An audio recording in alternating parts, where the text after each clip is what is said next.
Good afternoon and welcome to the Sabi Sands. It's still nice and cool as it was this morning, and I've just pulled off here to get into position to show you a nice view that Brian will be able to show you, both the clouds and the beautiful vista we have from this area. And as I said, Brian is on camera this afternoon and Alex is in final control, so just the three of us out here. VM's got the day off, and we had half an hour after this morning's drive finished, we had about a half an hour deluge of rain, which was perfect timing, so it didn't interfere with the broadcast, and it did provide this area with some much needed water, as we haven't had rain for a while. These clouds that we are seeing, as you can tell for yourself, some are quite dark and gloomy, so they could dump down some rain on us at any stage, but hard to tell. And as those of you would know that have been following the drives and therefore my weather predicting abilities over the last couple of months, I'm always way off, so I'm not even going to voice my opinion this afternoon as to what I think will happen. But there's a small chance of rain. If it doesn't rain, it does provide for beautiful scenery, these clouds, as opposed to this morning. It was kind of a drab light that we had, whereas now we've at least got some pretty cloud structure to look at, and clouds do provide great photographic opportunities as well, so I look forward to hopefully getting some good cloud pictures this afternoon.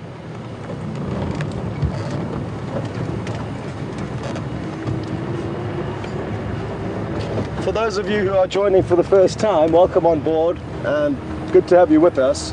Just to let you know, you can ask questions to me at any given stage, and do that through hashtag Safari Live on Twitter or questions@WildEarthTV on email, and Alex will then go through those questions in the final control and try and get them through to me. So that is a wonderful aspect of this Safari Live experience, that it is interactive, and we have all been discussing amongst the team as to how we can try and answer more questions and become more interactive. So we have been thinking about it and throwing together some ideas. So if there are any other future projects, at least we may have a few plans in place in order to try and answer more questions, because I know it is frustrating. A lot of people do send through a lot of questions and we don't necessarily answer too many of them, so apologies for that, but keep them coming and eventually your question will get answered.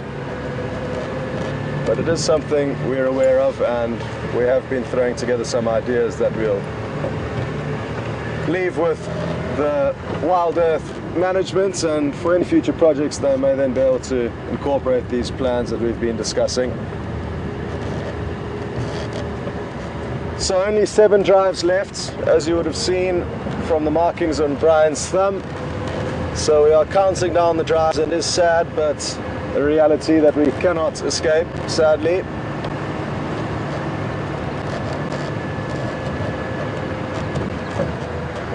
We have over the whole production in terms of game viewing, but especially the last few weeks, I feel we've had some really incredible sightings, and so good to be able to share it with so many people all over the world.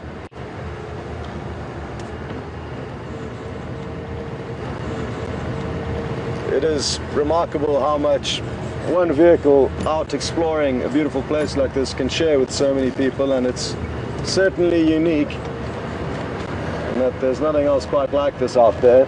So great to be a part of, and I'm sure you enjoy being a part of it too. So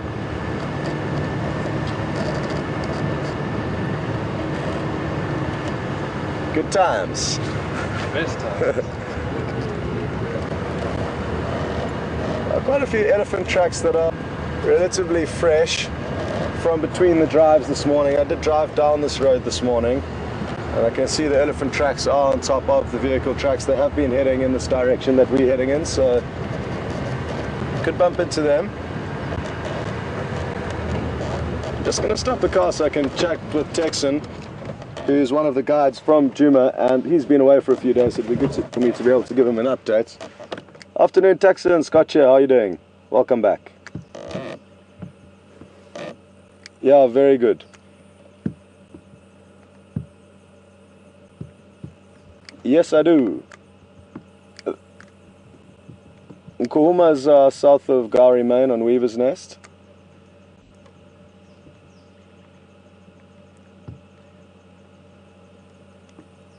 South of Weaver's Nest, just west of the road, I dropped to Gowrie. Sorry, my radio is got off.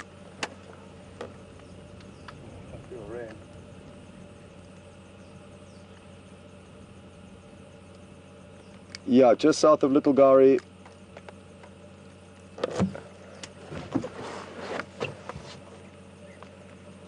Yeah, when I left in this morning, visual from Weaver's Nest.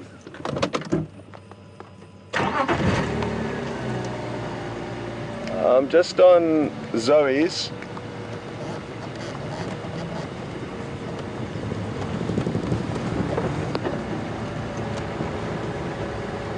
There are a few raindrops falling, folks, and apologies for that little chat with Texan, but I did need to let him know, and my radio is playing up a little bit, so I have to give him short updates. There are also tracks of Madoda Ingwe that headed past the Braai sites at Quarantine, down to the drainage.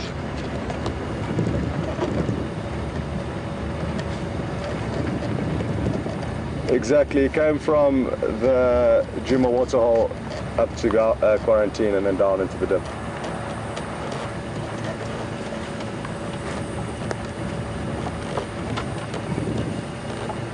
Copy, thanks. Also, there was a Madoda Ingwe seen heading south from Twin Dams this morning by Andrew.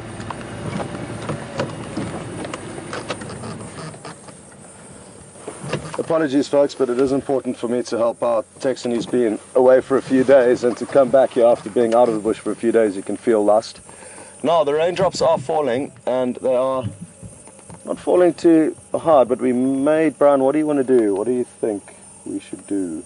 Do you want to put the raincoats on the camera, or? Yeah, I reckon we're going to have to. Otherwise, we must make a break for a little house in the bush. Okay, let's. Oh, Marina just hit the bonnet of the car. I think it's just this one cloud above us now. Yeah. Okay. Sorry, go again, Alex.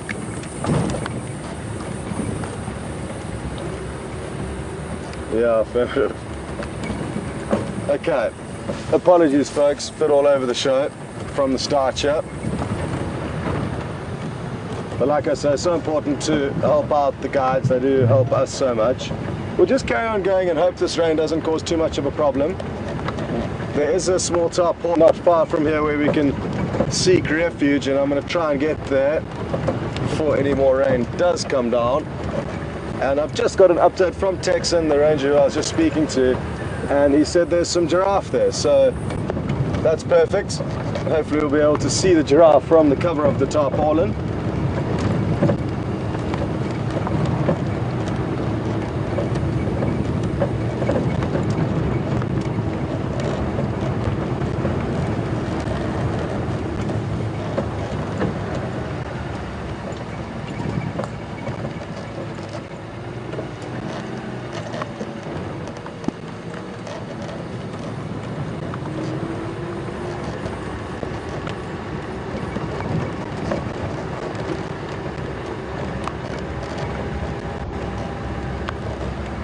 Anne in Virginia, good afternoon and welcome on board. Anne has just mentioned that she's hearing a bird call very often on drive, and she's described the call as the work harder, drink lager call, so I know exactly what bird it is. And what I'll do, Anne, is I'll try my best to find one this afternoon and show you the bird, and then you'll know who is responsible for calling, and we may even get lucky enough to see one as well as see it calling.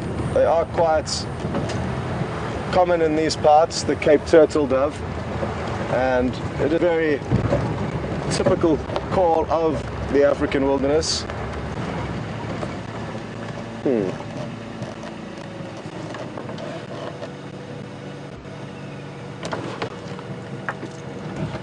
There's fresh leopard tracks on top of our vehicle tracks from this morning.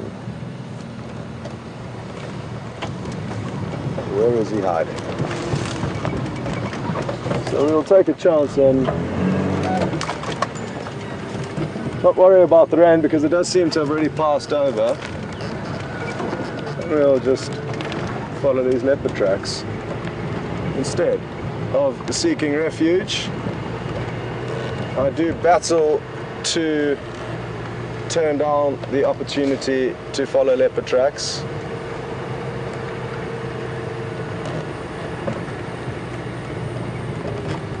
And I know they're on fresh from between game drives because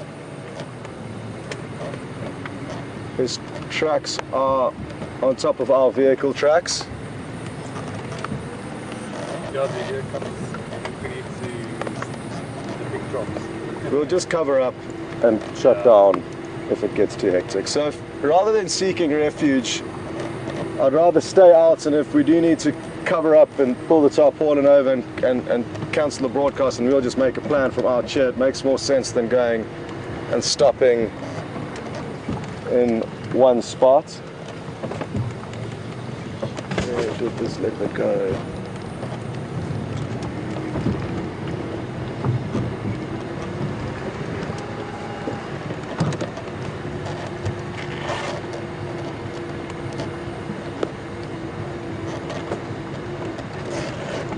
Takes fresh tracks of this Madoda Ingwe on Rebecca's kind of heading towards that old Mnisi Kaya.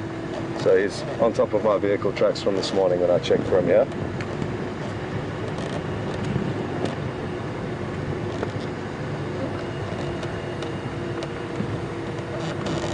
Copy.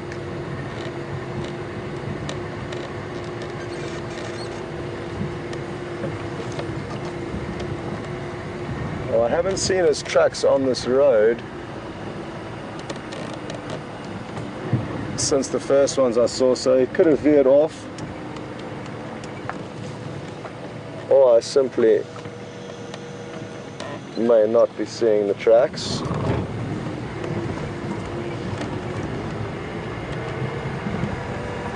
For those of you who weren't with us on this morning's drive, there was a pride of lion seen this morning, so we will be heading there a little bit later to follow up on them.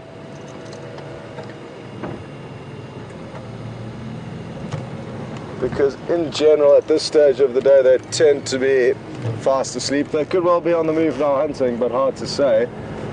I'm guessing Texan is also going to head down there and have a closer look, and he'll be able to update us if they are mobile. So that is useful that there are more vehicles out here, because you can communicate and find out what's going on with different animals, whereas when it was just me for the last few drives, it can be a little bit more tricky.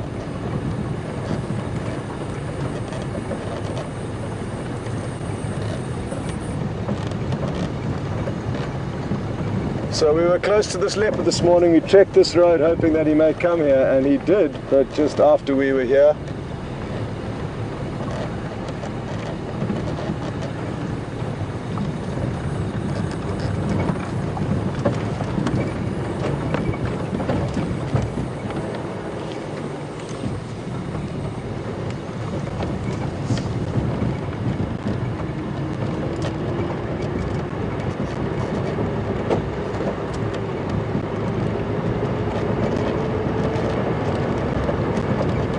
We've just got an update sent through from Vim, who's back at the Manyaleti, which is probably about 15 miles or so north of here.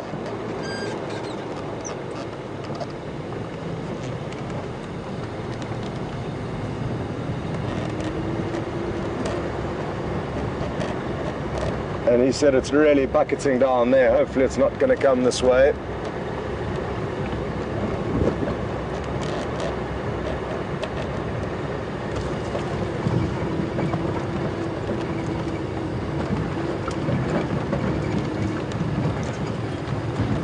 Going to check the old hyena den sites. I've seen Nkuhuma go to this den sites in the past, as well as quarantine, and head past there, so We'll use some of that older intelligence that we've gathered from the past few months, and it may pay off for us. They are animals of habits, but their habits aren't very strict, and you wouldn't be able to say that there's a routine that they follow, but they may be more inclined to move through certain areas than others. And this we know for a fact is one, and the tracks were heading in this general direction. So, worth a little investigation.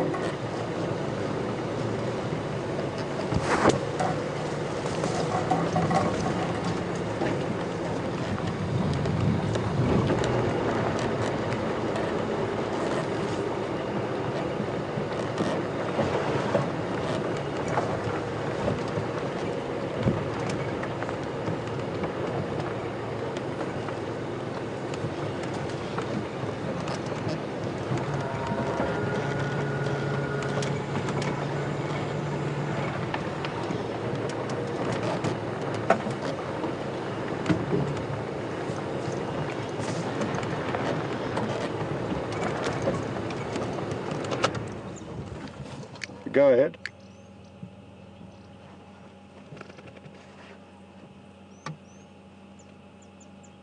Hey, go ahead, Tex.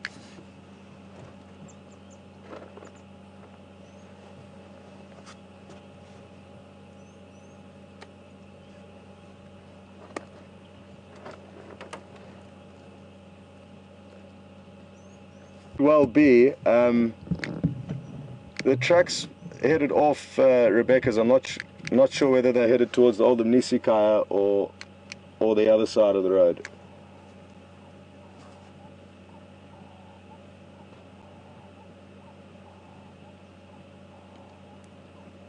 Yeah, from Zoe's Road, well, before you get to that Balanites junction, they disappeared off the road.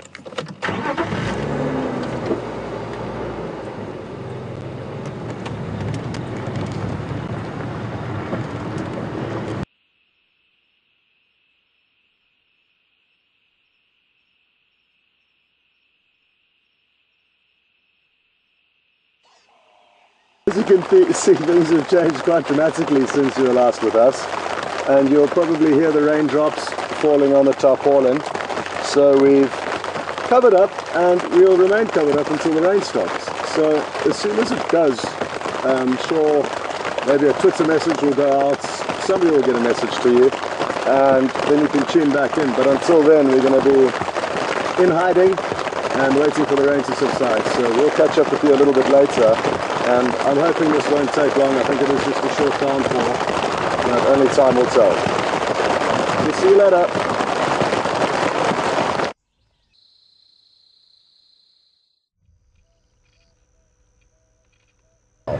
So we are back on the move again, and we're going to be heading straight to the Nkuhuma pride of lions. There's 8 lions that we saw this morning, and they have been on the move ever so slightly.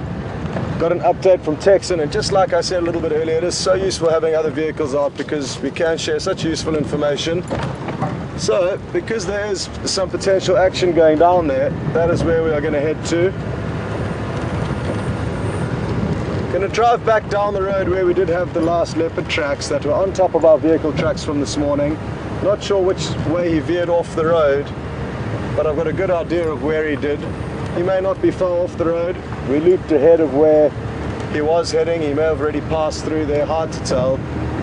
But just increasing our chances ever so slightly by driving through this area.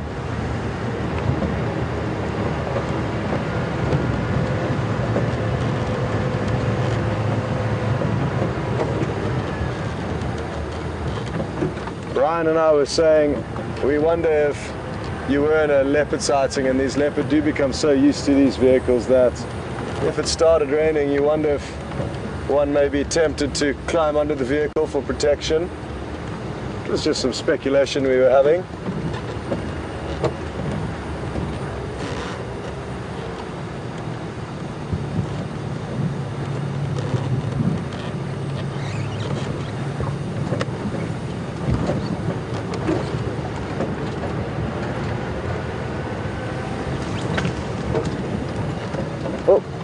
not good.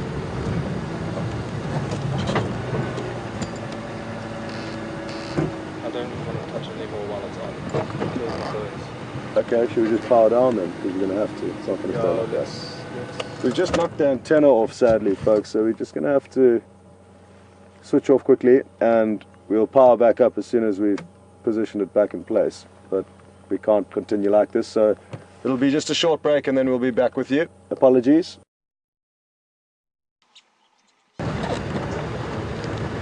Welcome back, and we've just got moving again. It should only take us probably 2 minutes to get to these lion. And I'm not going to delay in getting there because the last report I got was that they are on the move, and we do need to make the most of this opportunity. We've spent so much time watching sleeping lion over the last few weeks that really keen to show you them on the move, and hopefully a little bit of hunting if we're really lucky.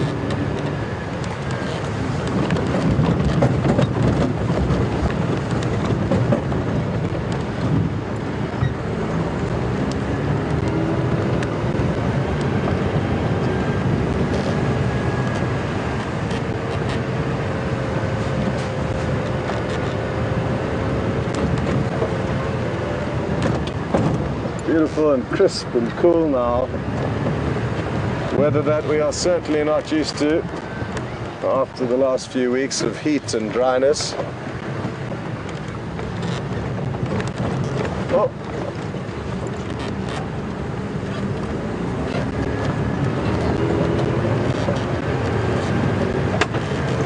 That's the time. Okay, so we did lose a little bit of time from that rain, but thankfully such good prospects that we could well make up for it with the good quality sighting now. And like most things in life, it's about quality, not necessarily quantity. In terms of time of sightings or amount of sightings, I'd rather have a short number of high intensity good sightings than hours upon hours of not such exciting or great sightings. So that's something to think about.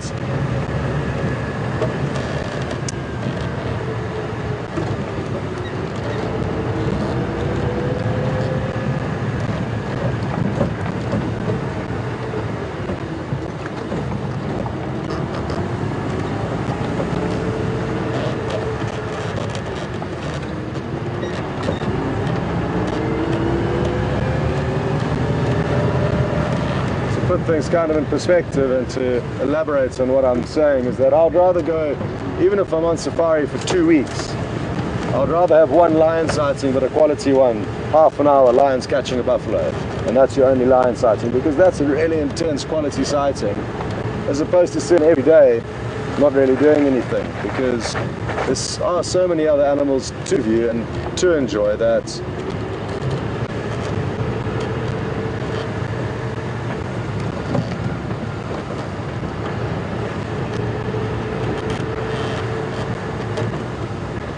so that's kind of what I'm getting.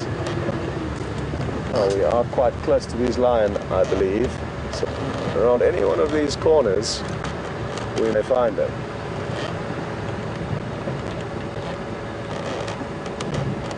Doesn't look like it's going to be this one, but maybe the next.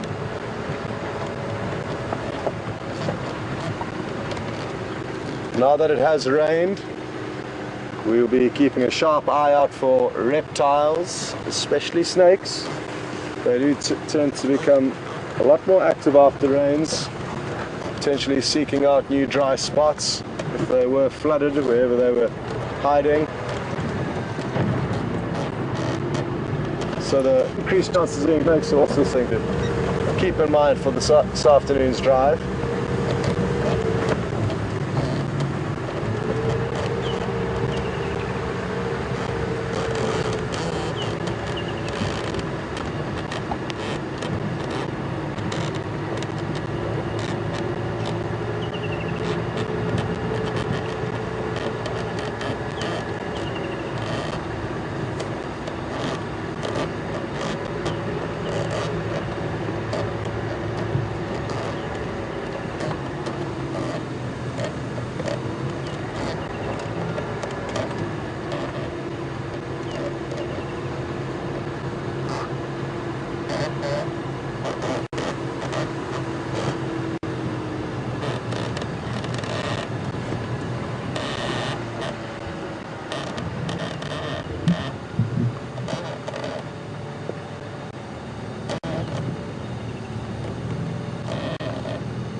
You may well have heard an elephant trumpet not too far away from us.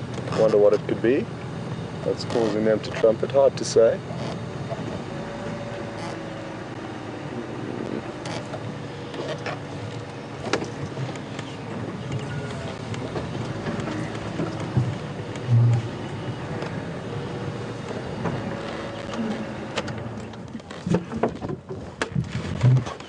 How's it going?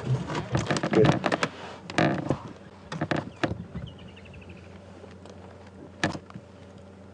Well, as you can see, they are no longer on the move, and they haven't moved too far from where we left them this morning. But the good news is they have moved closer into our property, or deeper into our property rather. They were very close to our southern boundary, and if they had have headed the same distance they've headed north, if they'd have headed that same distance south, we wouldn't be able to see them now. So that's good news.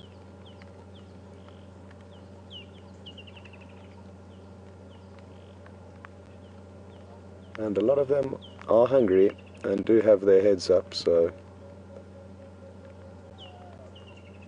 anything could happen. They're all tuned into the audio of the elephant that are vocalizing not too far from us. And it appears a domino effect of sleeping has just kicked in. All of the heads are flopping down. There's just one left to go. Will he follow suit? Or she, rather.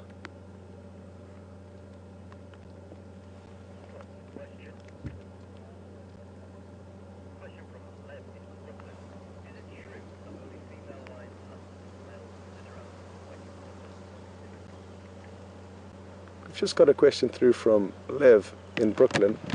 Good afternoon and welcome on board. Oh, nice big yawn. And another one. And Lev is asking whether it's true that only the lioness hunts and the males sit around and don't contribute to any of the hunting. That's certainly not the case. Oh, good signs, good signs. That's one of the adult lioness, and as soon as she moves, the rest will hopefully follow. Now I'm going to try and preempt this and get onto the road in front of where they're going to be walking, and that way we are going to have them walking down the road towards us. Just like this. Hey, hey. That one is getting a little bit playful and following us a little bit closer than it should have been. But all good, making for good footage. I'm certainly enjoying it. And this is exactly why I thought I'd take this quick opportunity to get ahead of them, because we are going to have an insane view of these lions walking down the road towards us now.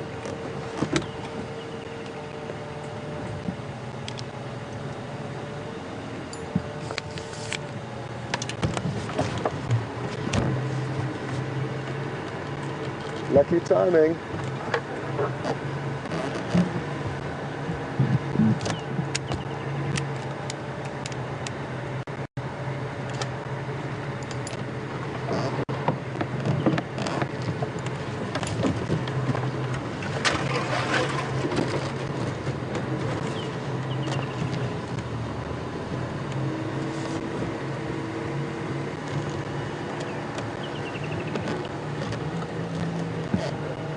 Now we could come across anything on the move at any given stage, and if we do, we can expect them to chase after these animals that we come across, if it's any prey items.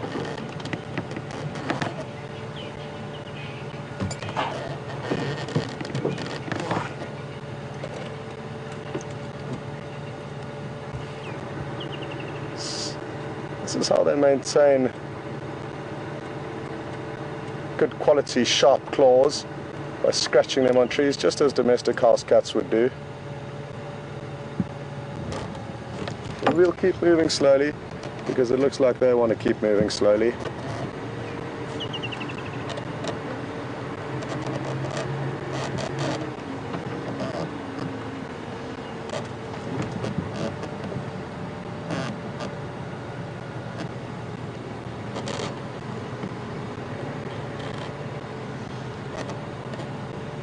lions on the move, the amount of time we've spent sitting watching these animals sleeping. It really is great to have them on the move, and I am thoroughly enjoying myself, especially the fact that there's so many of them. It really is wonderful.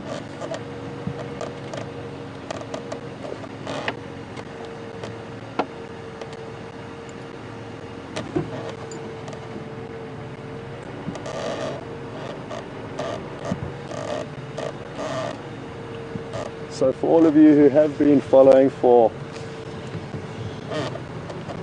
the last few months, you would have been sitting with us patiently, also waiting for the lions to get active, and now all that patience is paid off and they have been on the move, even though they're lying down now.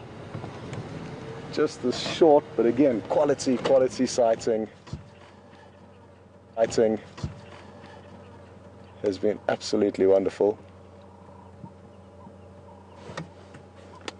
So I hope you're enjoying this as much as I am.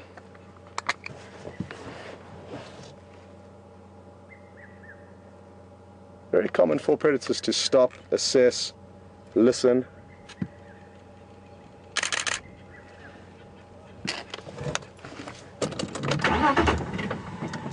Before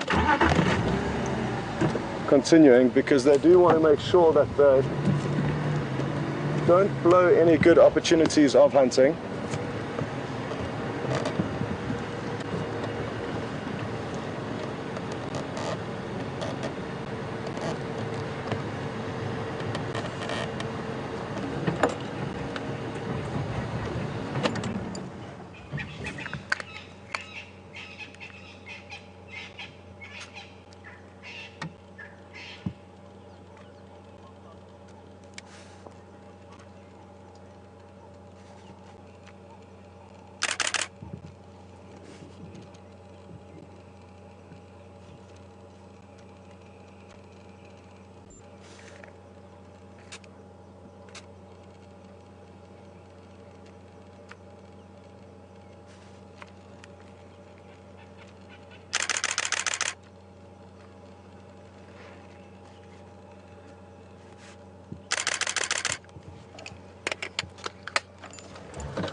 Look at this. Absolutely wonderful.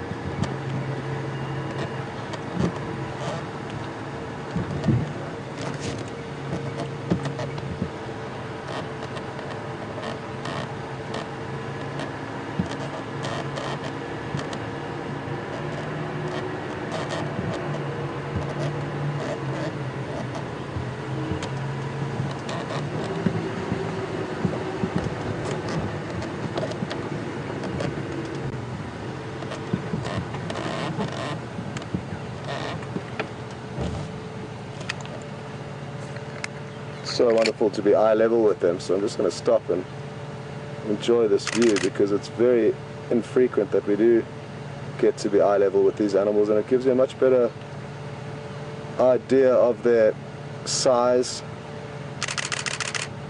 and beauty.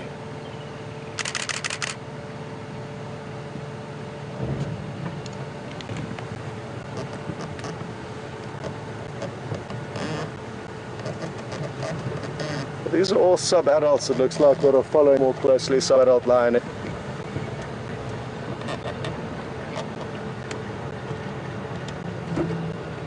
they're enjoying themselves. Very inquisitive, and you can see they are keeping a very beady eye on us. And moving with purpose. That is exactly what we want to see.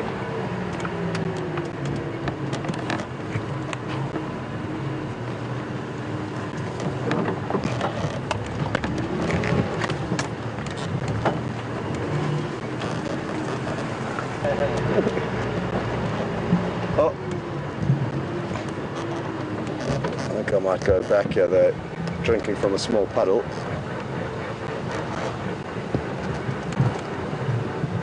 Very small puddle, but worth giving Brian a chance to try and show you.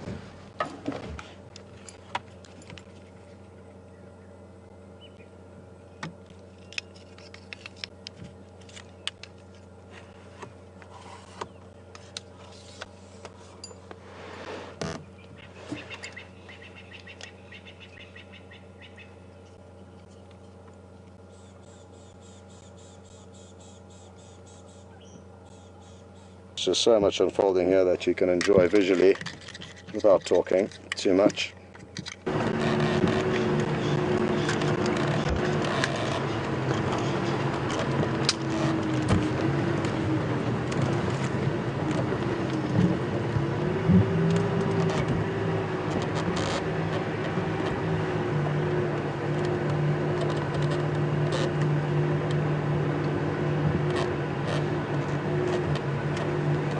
They could very well veer off at any one of these road junctions, but impossible to say what they're going to do.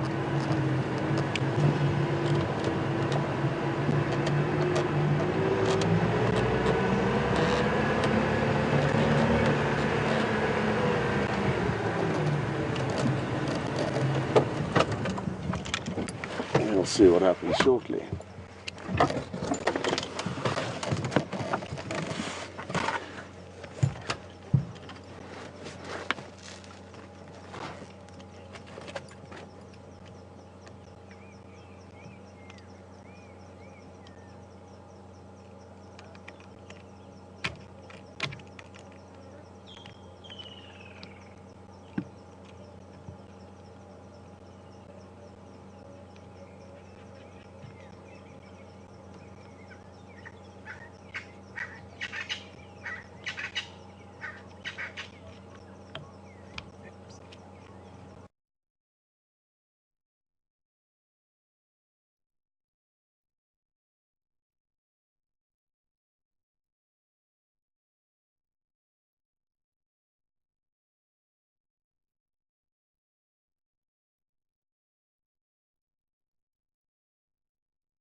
As I did mention earlier, they are certainly looking up, especially some of the smaller members of the pride, and that's normal that the smaller, weaker members of the pride will often be the most hungry because they can compete least strongly at the kill in order to try and get as much food in while the going's good, and they do compete aggressively amongst one another, which does make sense because there's no point in a young one-year-old cub really being strong and full-bellied but not contributing to the food gathering process, and therefore it's more important for the adults who do contribute to the hunting to be in the best condition.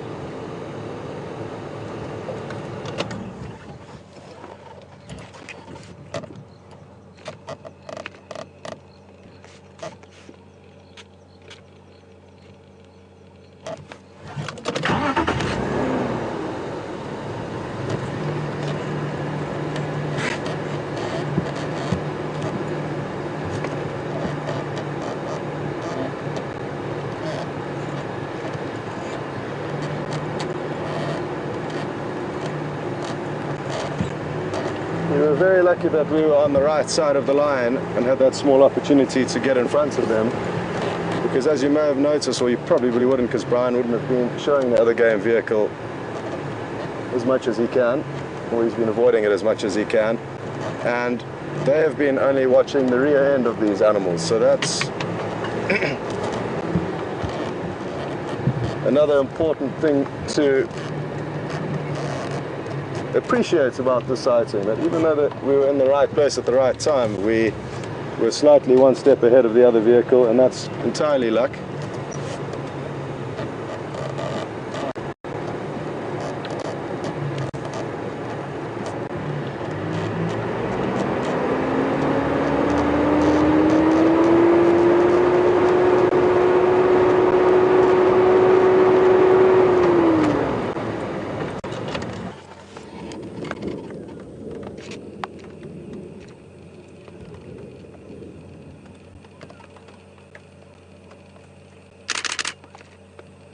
What have they seen or smelt in there?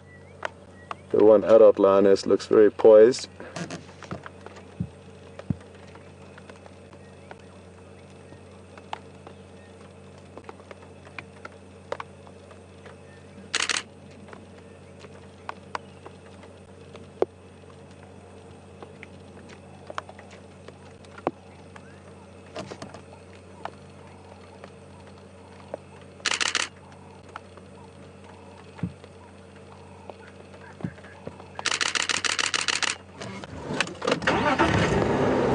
Look at all these lions. I am scanning as I'm reversing as much as I can, mainly to the right hand side of the vehicle for any prey. Oh, that's what they were looking at. It was a herd of elephants and there's a baby amongst them. Let's see what happens here. Look at the lion's reaction. There's the baby elephant there, and they could well play games with that baby elephant.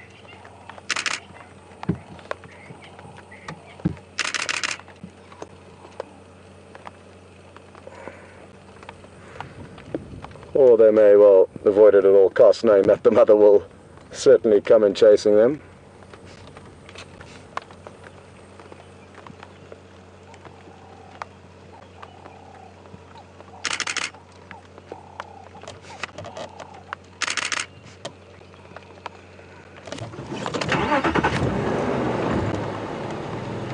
The rain is beginning to fall again, which is a bit of an issue. Go ahead.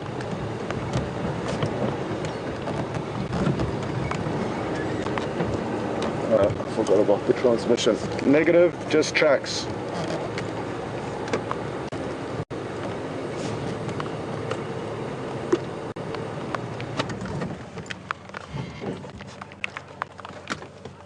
Negative, tracks are headed from Quarantine to Zoe's.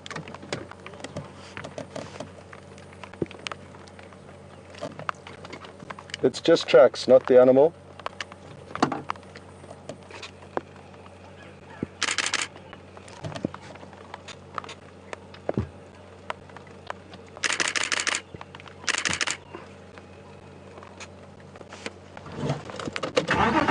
Oh yes, impala. Well no, inyala. They're going to see them. They're just on our left, so there's some potential prey here. But if these lion and front don't actually think quick, the inyala are going to see them first. Already I think it's too late. The inyala is just through our left. Let's see what happens. The lions are just too out in the open. Oh, that looks good. The lion have seen them. So the lion have seen them. Let's just see what happens now.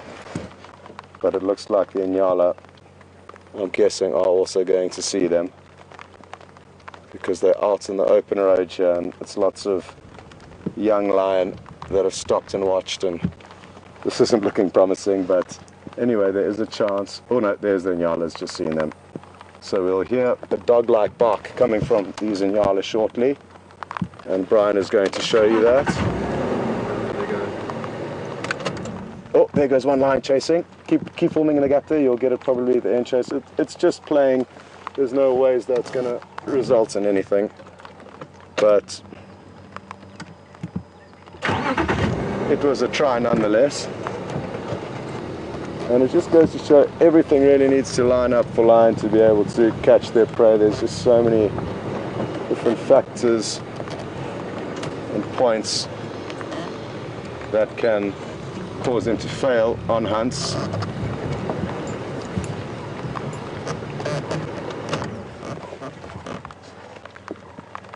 Now they are also heading into an area of thick bush, which is going to make following them difficult. So we'll see what happens.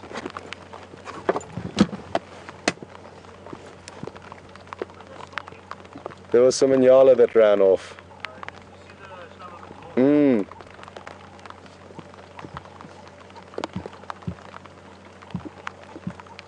Craig, would you like to go ahead? We'll let Craig go ahead for a while. As I did say, we got so lucky with our initial sighting that it'll be nice to give him a chance to get his guests into pole position for a while. And I'm actually deciding or thinking about just staying on this road that runs parallel to the direction they're heading in, rather than trying to off-road behind them. It may not be the best option, but it will certainly be easier, and it will that way hopefully keep us in front of them. They could well come back onto this road. Sorry, Brian, does have to give the lens a wipe, and the rain is increasing, so I'm hoping it doesn't increase any much more, because then we won't be able to continue filming. But I think these lions could come back onto the road after this failed hunting attempt. I think they're just going to explore the opportunities down there.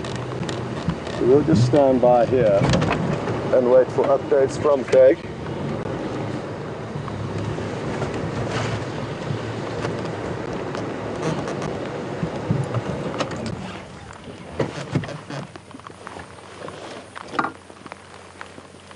Craig, I'm just standing by on the road.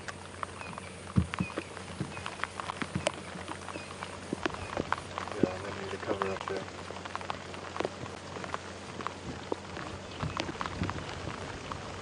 Okay, copy. I'll stand by here if you can just keep me updated on any changes.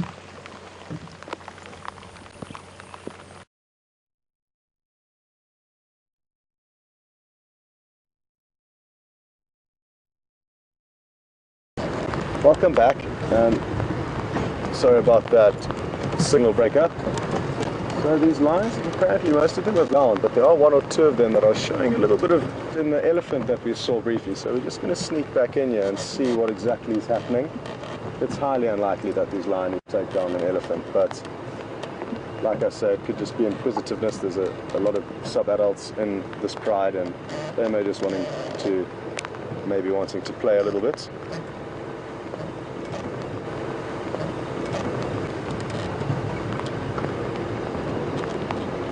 Oh, the rain is not ideal, but we'll keep trying for as long as we can.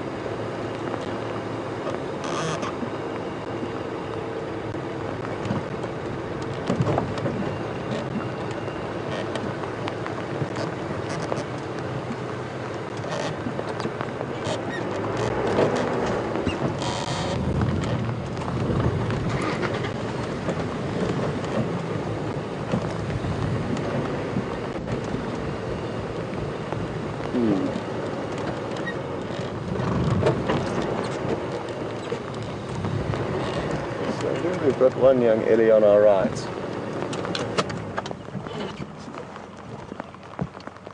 And I can hear other members of the herd further to that individual's left. And the lion are probably 50 meters away on the left-hand side of the vehicle. The elephants are on the right now. And just interesting to have two such iconic animals of Africa in the same sighting. And it was just 2 days ago, I believe, that we had leopard and elephants in the same sighting.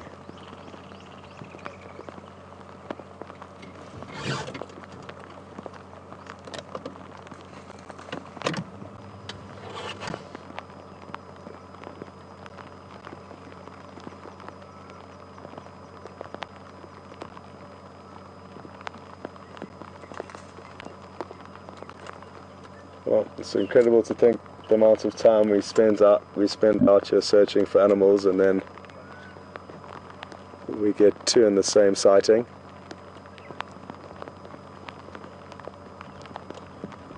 Just got a question through from Suzanne asking whether we get nervous if and when the lions do stare at us intensely, and it's certainly bone chilling to have them lock eyes with you, and the sub-adults were doing it quite a lot this morning, or sorry, this afternoon, as they were following us. We were reversing in front of them, either way.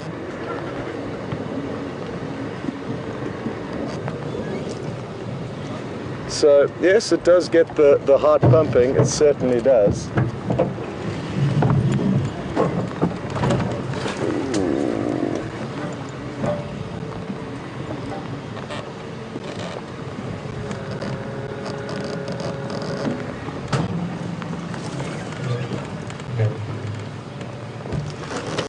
Sorry, Brian.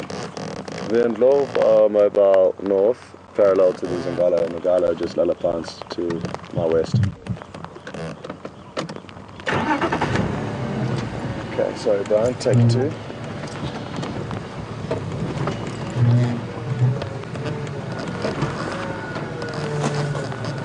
Well done.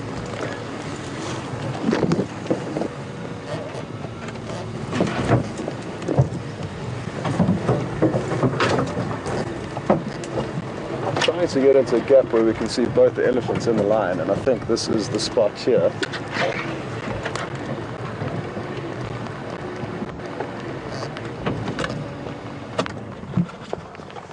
The elephants are passing through a small gap on our right, and the lion are just on the other side, opposite side of the vehicle.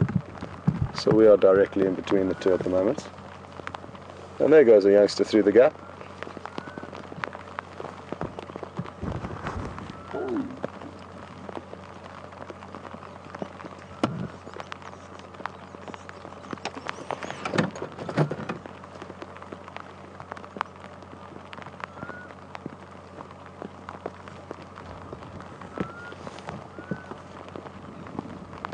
And Brian's panning across now to what is going to be a really beautiful shot that I hope you enjoy.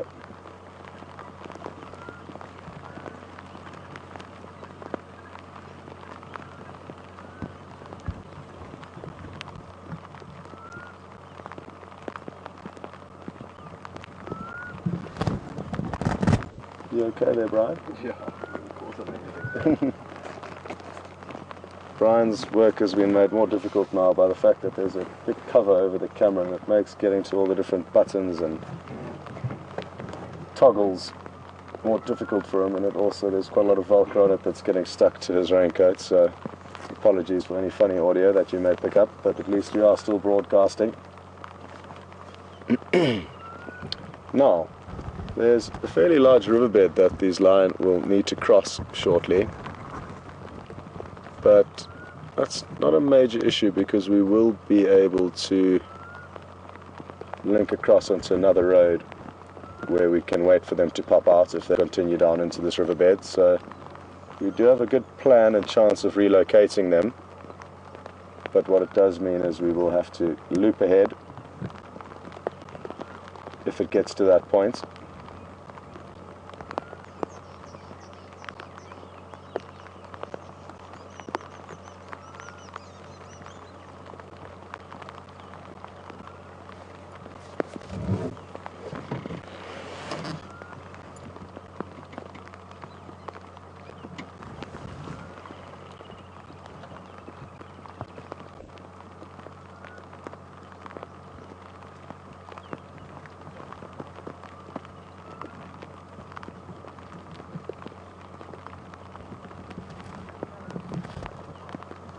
Just got a question through from Cecilia on Twitter. Good afternoon, Cecilia, and welcome on board. Cecilia is asking whether the elephants can smell the lions, and they certainly do have the ability to smell them. We saw them smell Nkuhuma the leopard before they actually saw him the other day, so yes, they can. And the wind is actually blowing from the elephants towards the lions. I think that's why they haven't picked up any audio and appear to still be very relaxed, even though they are so close to these lions. So if the wind had been blowing the other way, I'm sure we would have had a very different response from the elephants.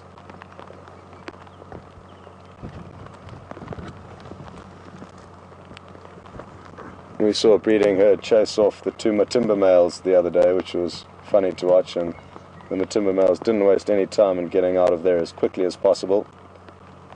There's a cow and a few of her calves trundled off into the bushes after this big male lion. They only saw one and chased him. The other one got away without being chased, but one headed off deep into the bush in order to escape the elephants.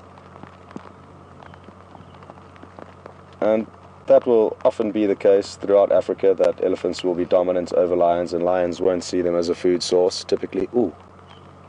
Okay, so there's a bushbuck that's just popped up here. It's looking right at the lion, and they haven't seen it yet. If it had have walked up in a slightly different point, it would have walked straight into a death trap, but it got lucky. And Brian's just panning across to it now, and I'm sure we could well hear its alarm call. The Inyala did an alarm call, they just ran off. But the bushbuck, like the Inyala and the kudu, all part of the same family, have a very similar alarm call, almost like a dog barking. So let's see if it does it for us. But it knows what's going on.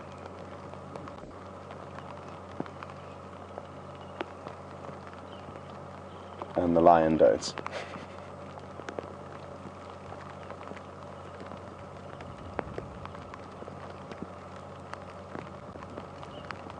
Lions are holding their... Oh, they're the one lion saw us.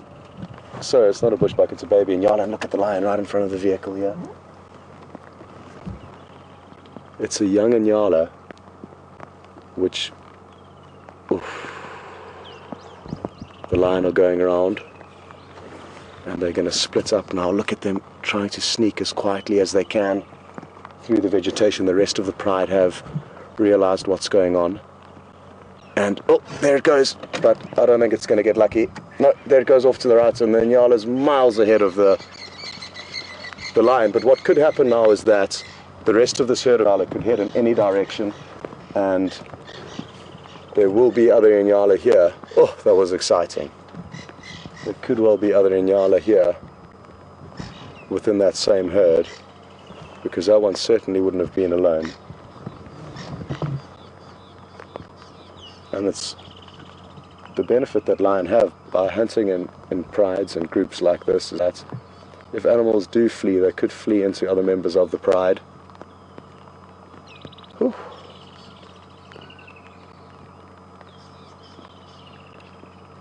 I thought that young Inyala was going to take a wrong step at one stage, but it got lucky, as they often do.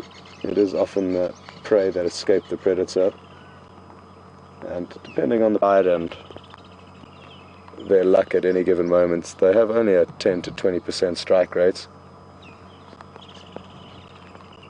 which is very low and understandable, because the prey animals have evolved and adapted to escape being caught.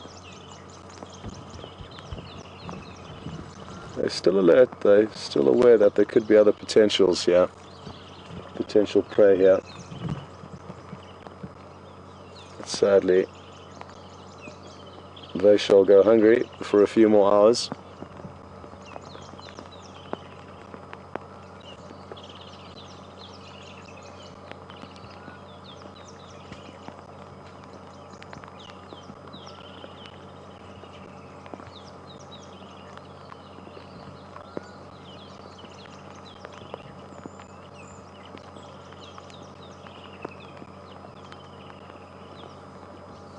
I wonder if this will entice them to keep on moving, looking for more food. That close call.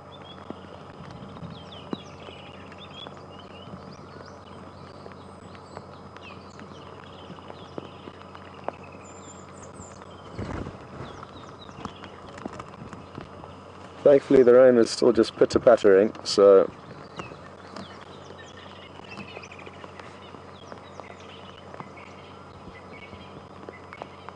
we seriously are having a lucky afternoon. Everything's coming together.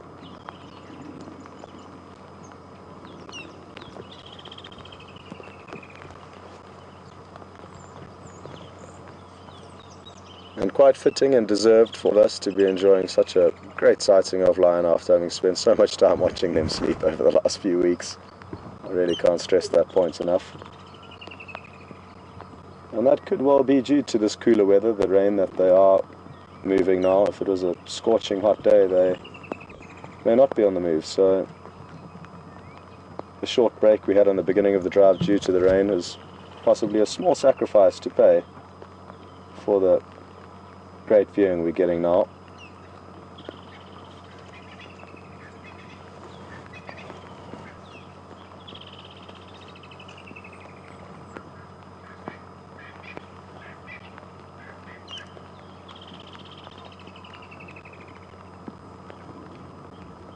All good there, Brian.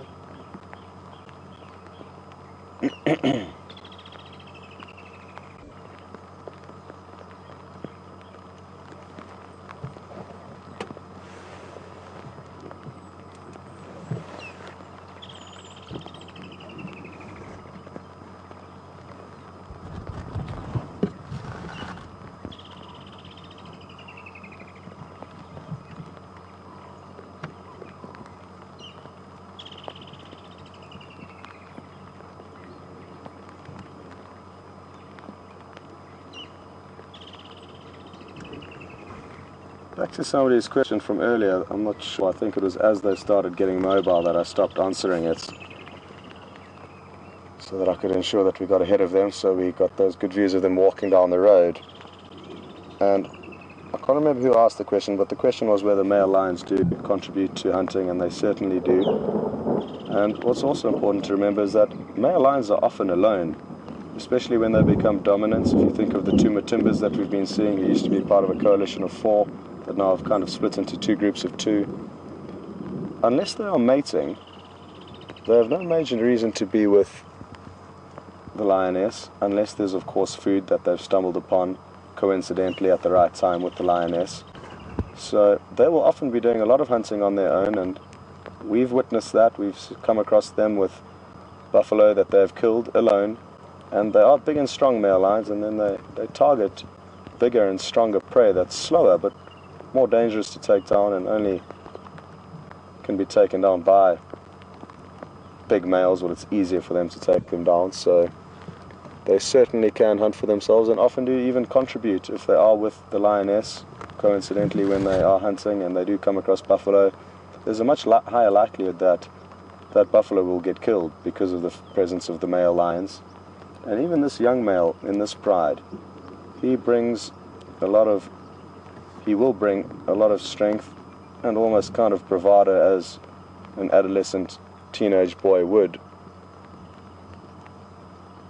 to the hunting, and therefore may be a little bit more inclined to throw himself onto buffalo and larger, more dangerous game for them to take down. Now, the question is, oh, it looks like the elephant is still quite close to us and may even be coming to investigate. You just see its tail wagging behind a bush. I wonder if I should reverse a bit, Brian. Are you going to get a better angle or not really? It's quite thick back there. No, if you move back a little bit. Okay.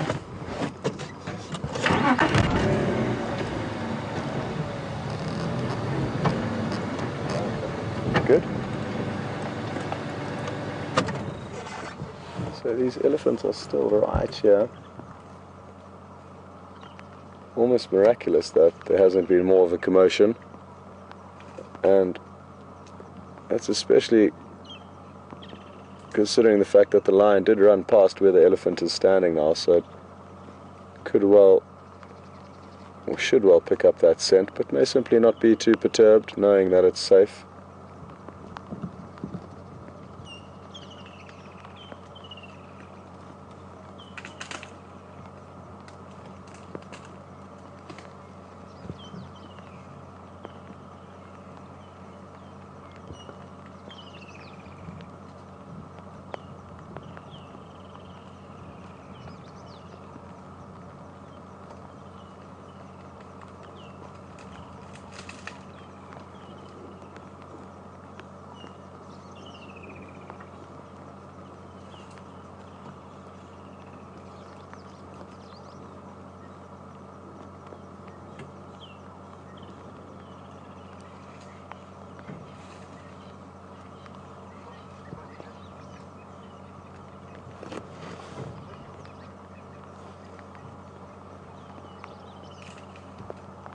question's just come through from Erica in London. Good afternoon and welcome on board. I think that elephant sounded like it just had a sneeze almost, if you're wondering what that sound was.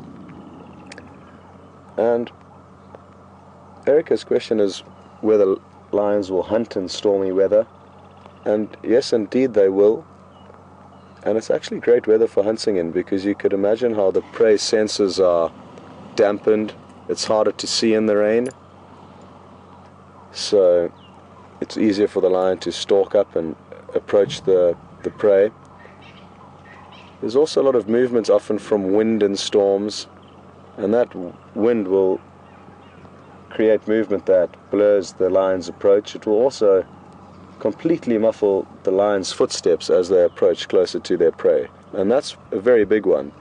With the cover of darkness, if they can approach something without it being able to hear them sneaking up on them, as they wouldn't be in the rain because there's so much other ambient noise, it makes for good hunting opportunities.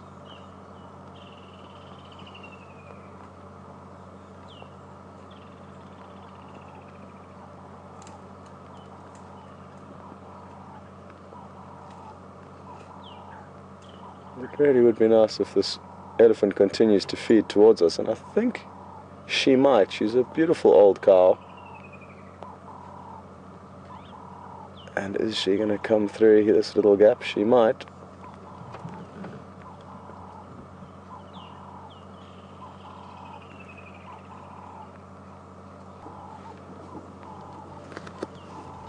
We just don't want to get caught in the crossfire here. And we are kind of positioned directly in between them at the moment, but I think there's enough space for the lion and the elephant to do their business.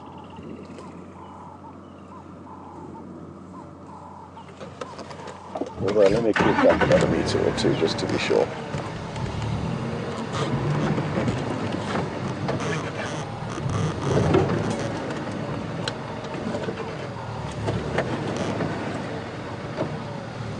That way we're interfering less. We are giving the elephants an opportunity to see the lion, even though the elephant's eyesight isn't good. Are you coming up to say hello to us? Oh, hello. Uh-oh. Settle down, old lady. It's the lions you should be worried about, not us. And the whole rest of the herd's coming past and the lion are all running off. But Brian might be able to just get it. No, they've all disappeared, and good for us because now the lions are on the move. Listen to that rumbling. It's one of the most awesome noises to hear. It might happen again. And that was the elephant letting off that low rumble. I can still see the lion peering back at the elephant through the vegetation here. Let's see if we're not going to be able to get lucky and get a visual of them in the same shots. It's difficult, it's so thick.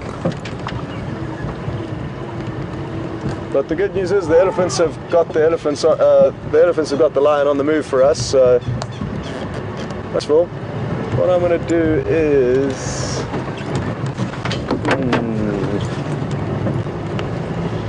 this might work. Oh. No, not going to work. So I'm just going to drive back to the road and link ahead of where they're all going, and that way hopefully try and regain some sighting of those lions, because it's just a bit too thick here. To Charlie.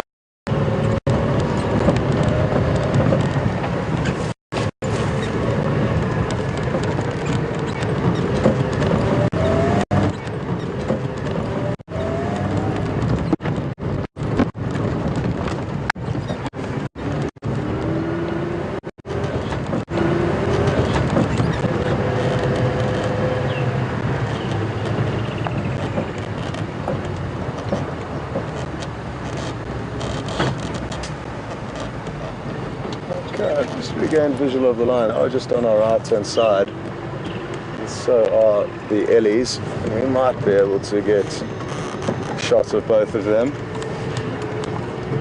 But the elephants don't have any huge desire in continuing to chase lion. They're not going to get anything from it. So probably just an initial chase, and then that's enough for them.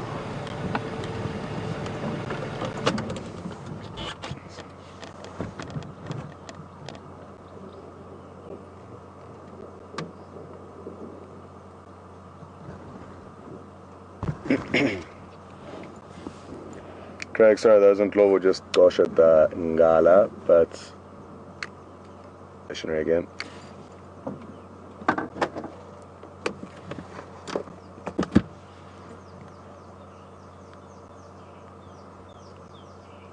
I'm really glad we got to have that wonderful elephant sighting while sitting enjoying the lions. Just letting you know that audio was the Ndlovu torturing the Ngala here.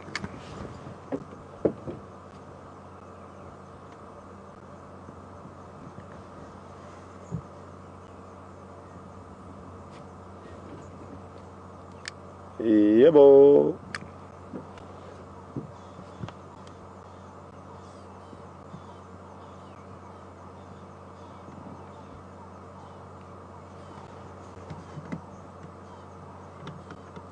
I think the rain stopped now.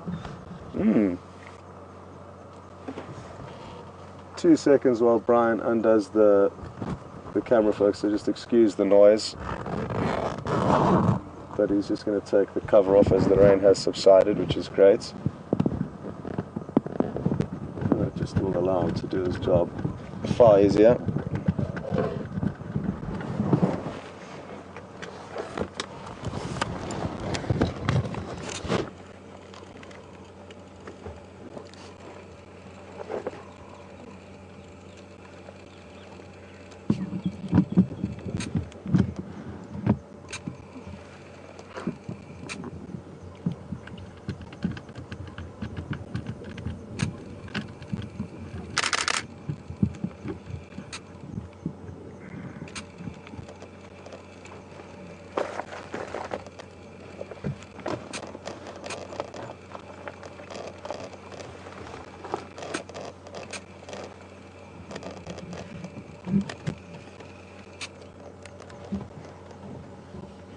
You can hear the lions vocalizing contact calling very softly. Oh, sorry. We may hear this adult cheer return that contact call if we're lucky. Come on. Call for us.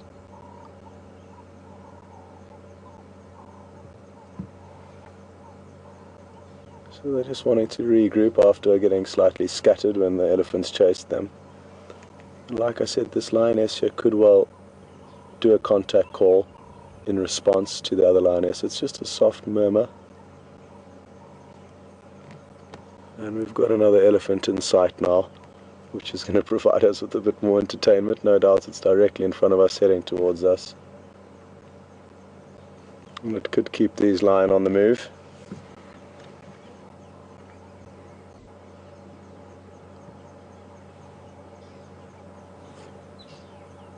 There's a gap that they're about to walk into, so we should get a visual of them coming through now.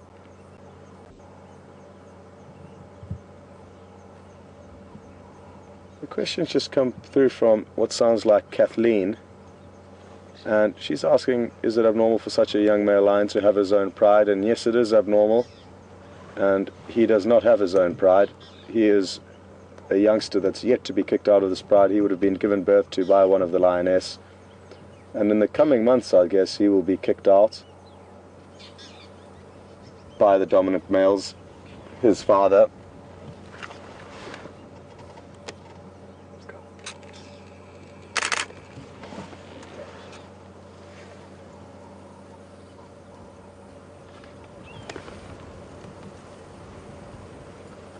So it's not his pride, he is simply a youngster growing up in it, and he will have probably a few more months here before it's time for him to move on, and that's a necessity as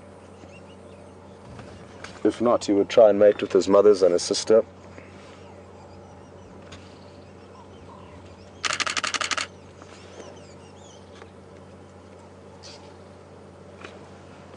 Okay, so it looks like she is now going to try and join up with the rest of the pride.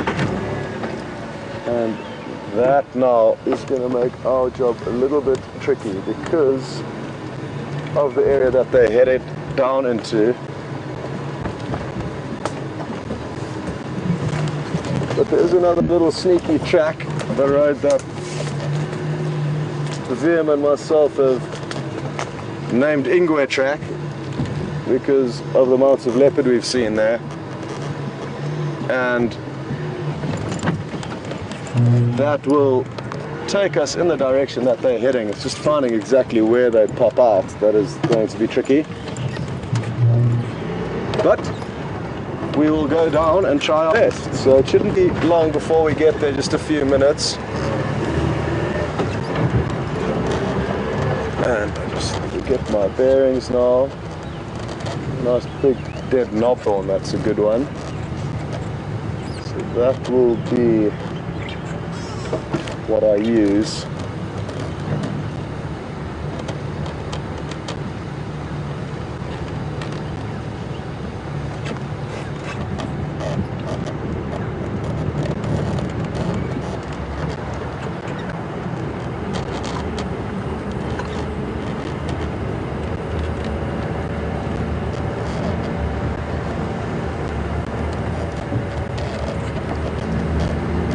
Could be that they decide to lie down again, and that doesn't help us, but let's go around. They are heading in that direction. We are also slightly elevated on the side of the riverbed, so we may have a good vantage point from that.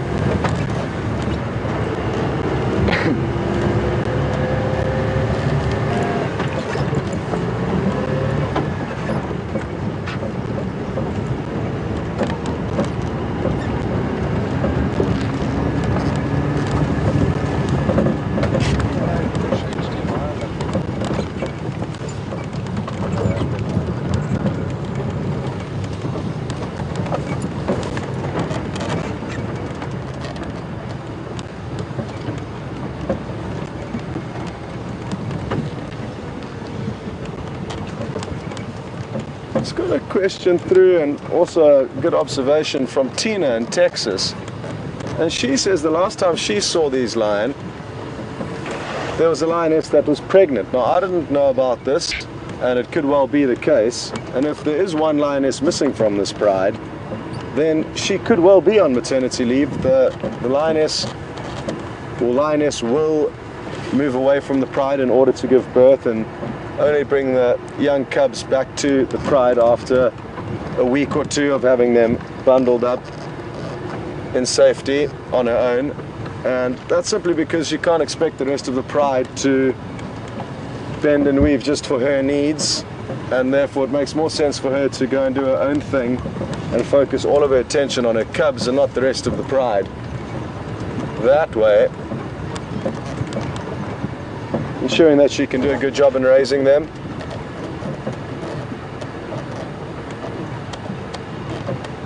So it's a little bit further before I presume we'll bump into them, if we do, and if they're not lying down somewhere between where we left them and where they were heading, which was kind of roundabout here that they were heading to. And I'm going to potentially sneak down this little track.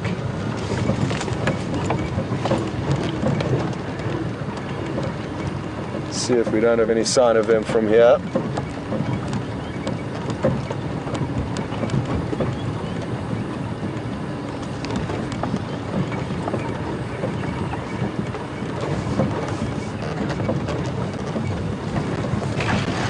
So well observed, Tina, and for those of you that may know this pride better than I do, I'd be interested to know if it is true that there was one of the lionesses that was confirmed to be pregnant. Oh, there goes a duiker.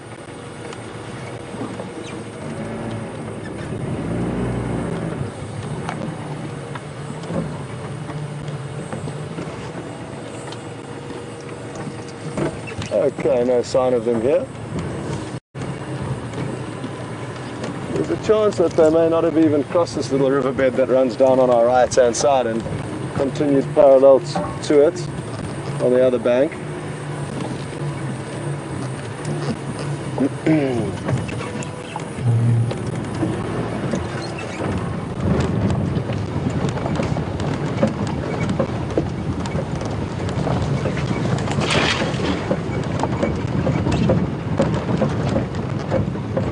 Just heard a Franklin alarm call there.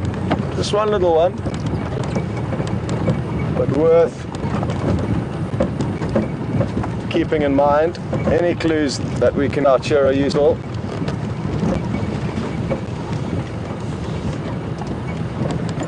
You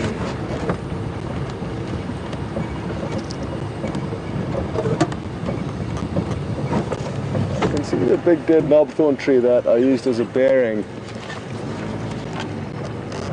which will give me a good idea of where these lion were moving, and it should be anywhere here that they pop out if they did continue. If not, we'll have to try and just poke our nose in there and see if we can find where they're sleeping.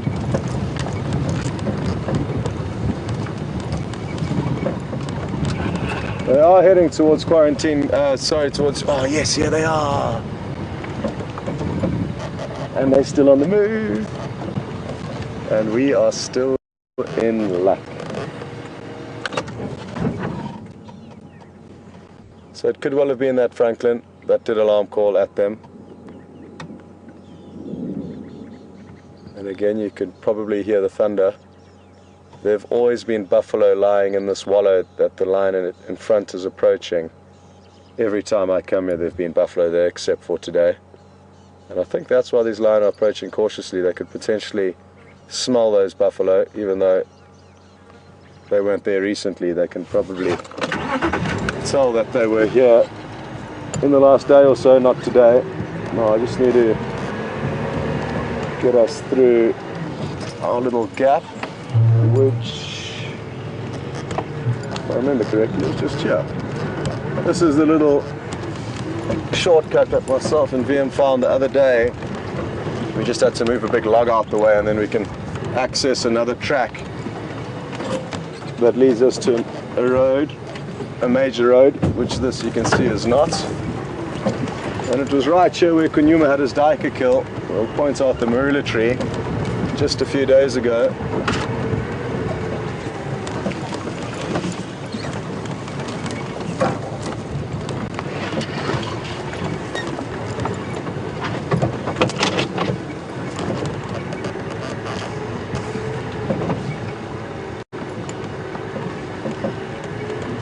This should work out very well for us where we pop out here.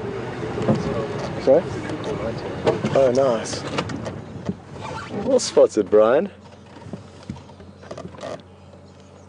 We've been trying to show you good shots of this bird, the Burchell's cuckoo, on many occasions, but they tend to hide away. Thankfully, because it's a bit wet from the rain, it's less inclined to fly off and is more focused on drying itself now. So well done on spotting that, Brian. And in the meantime, it's perfect because the lions are slowly making their way through some thick vegetation towards us, and they're going to pop out at any stage. And as I said, very, very good prospects. They're heading towards the Djuma waterhole. They're not very close, but they are heading there. And there's a lot of general game up in that area.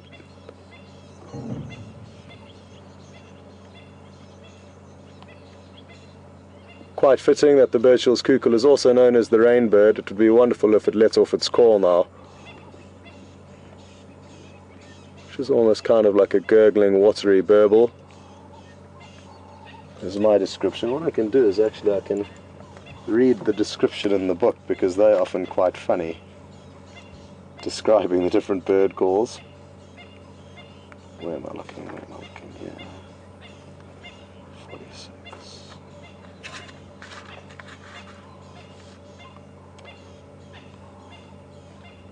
A typical cascade of bubbling water bottle notes.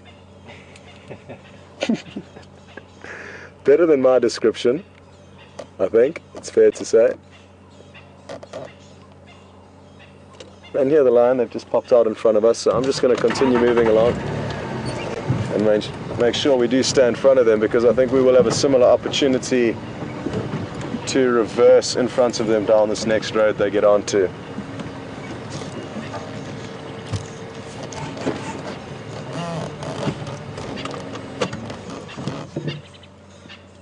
He's really holding her head up into the breeze, and it's still blowing into them, and you can see she's trying to pick up any clues she can of potential prey, any potential risks, other lions, but very tuned in and focused.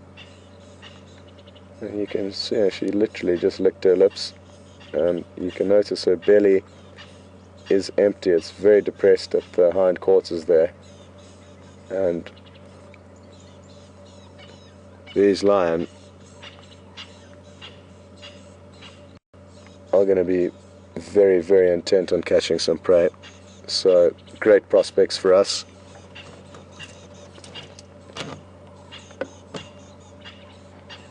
I wonder if they'd be capable of taking down a buffalo.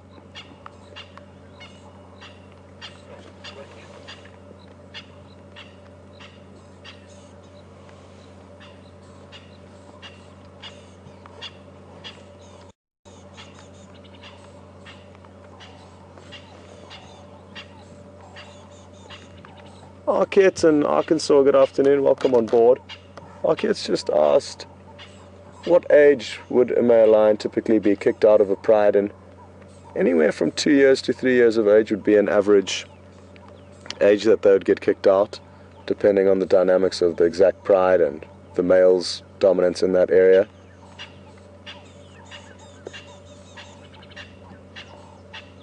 And that's been, oh, they are really, really enjoying what they're smelling. I wonder what it is. Look at that.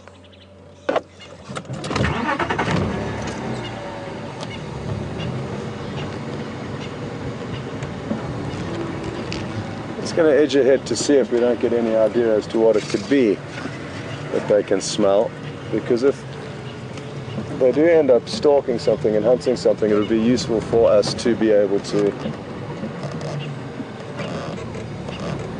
position ourselves accordingly in order to try and see as much as possible. So I'm just going to continue to loop ahead here.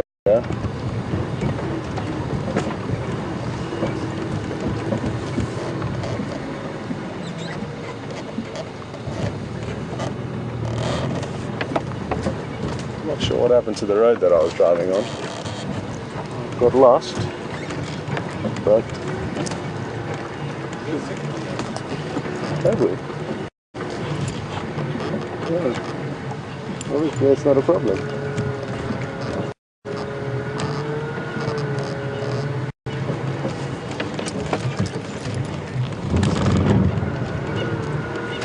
Hey, you stay away from us, you little rubbish. The sub-adult just kind of ran after us as we took off there. So I just had to make sure it didn't continue to do that, because that's bad practice. Naughty lion. Hey, do stop that. Not sure what it can see, but there's something that's exciting it on the back of the vehicle. But it seems to have stopped now.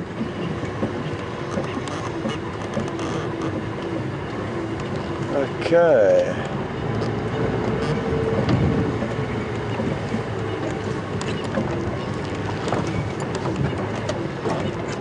Apologies, I am going to just stay ahead of these lions rather than getting stuck behind them, and it won't be long until they are out on a road, and I probably even will be able to reverse from here, so let me try and do that.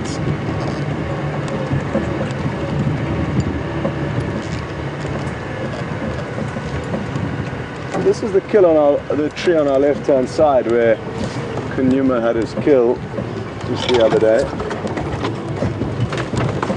Interesting to be passing by this very same area just days later with a different apex predator.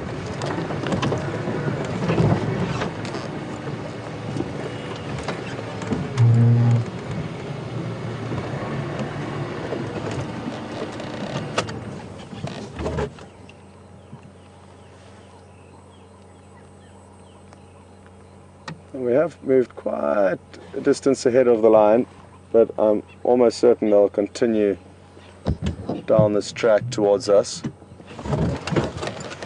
And at least now we're in a position where we can stay in front of them and therefore only see their face shots, which is certainly their better half, if you could choose between the rear end and the front end. Can you see any movement from where you are there, Brian? Nada. Okay. Well, there we go. Yeah, I can see it now. we good? Yeah, that's really good. Okay.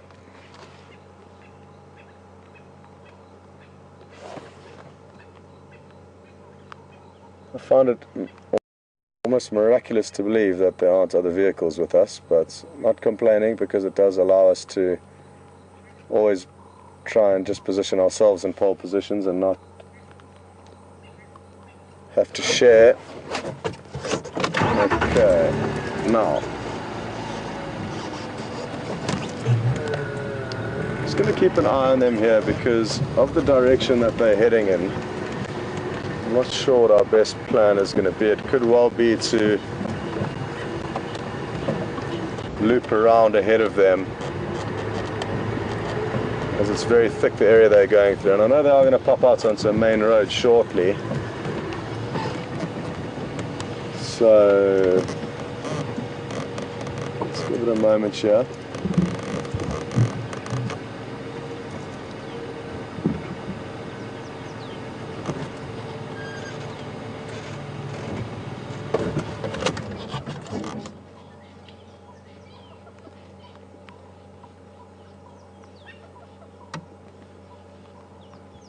I wonder what it is they can smell. There's more of them now that are really lifting their heads up into this wind.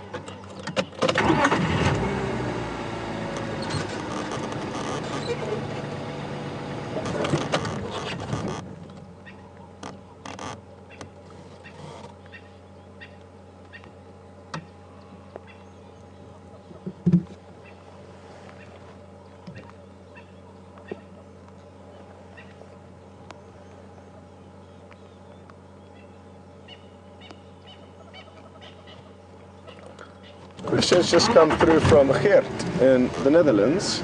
Apologies if I pronounced it wrong, but I gave it my best crack. Good afternoon and welcome on board. Geert's asked whether this young male lion will go when he does get kicked out of the pride. And that is a question that I will not be able to answer. He's just going to have to fly below the radar, and he could end up very, very far away, because wherever he goes there are in all likelihood going to be dominant male lions. So as the territories of one dominant male or coalition will press up against another. So he will be on the move, flying below the radar of dominant males, which will probably take him a couple of years of this flying below the radar before he manages to establish a territory of his own, if he does make it that far. It's an unfortunate situation for this young male, because sadly he's got no brothers to get kicked out with, so he's going to be on his lonesome. Small chance he could befriend another young male that he finds along the way, but if he doesn't, the odds are stacked heavily against him, because if a dominant coalition of males do come across him, they will fight with him and potentially kill him.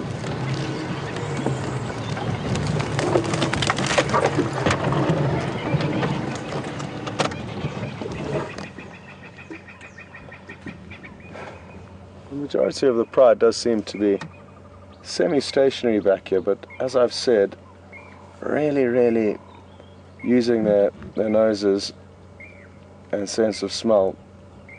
And what it is they're picking up, I'm not sure, but I'm almost convinced they can smell something. And it's not that they're testing there, it's that they're really honing in on the smell that they are picking up. And rather than rushing ahead, it's more important for them to approach very slowly and not blow any opportunities. So this may be the behavior we're witnessing here, just a bit of patience and calm, rather than running in blindly to whatever it is that they're smelling.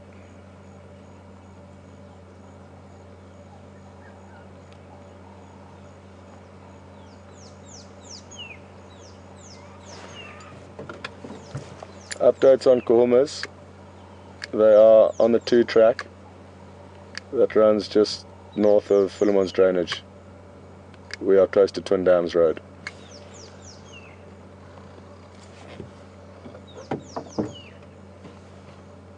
That's all it takes.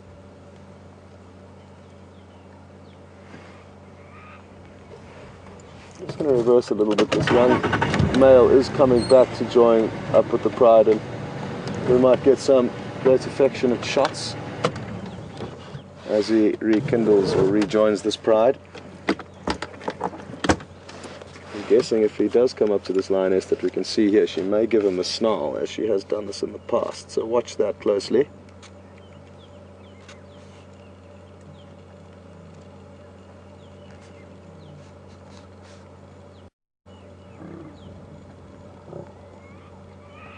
I hope you heard that little grunt she gave him.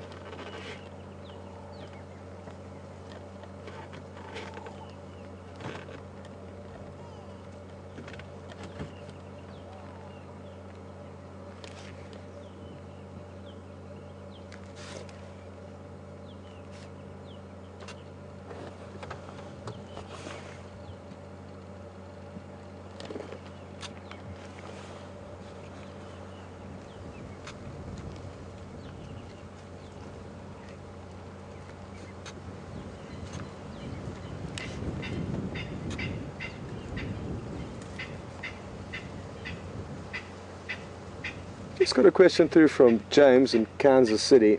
Afternoon, James, and welcome.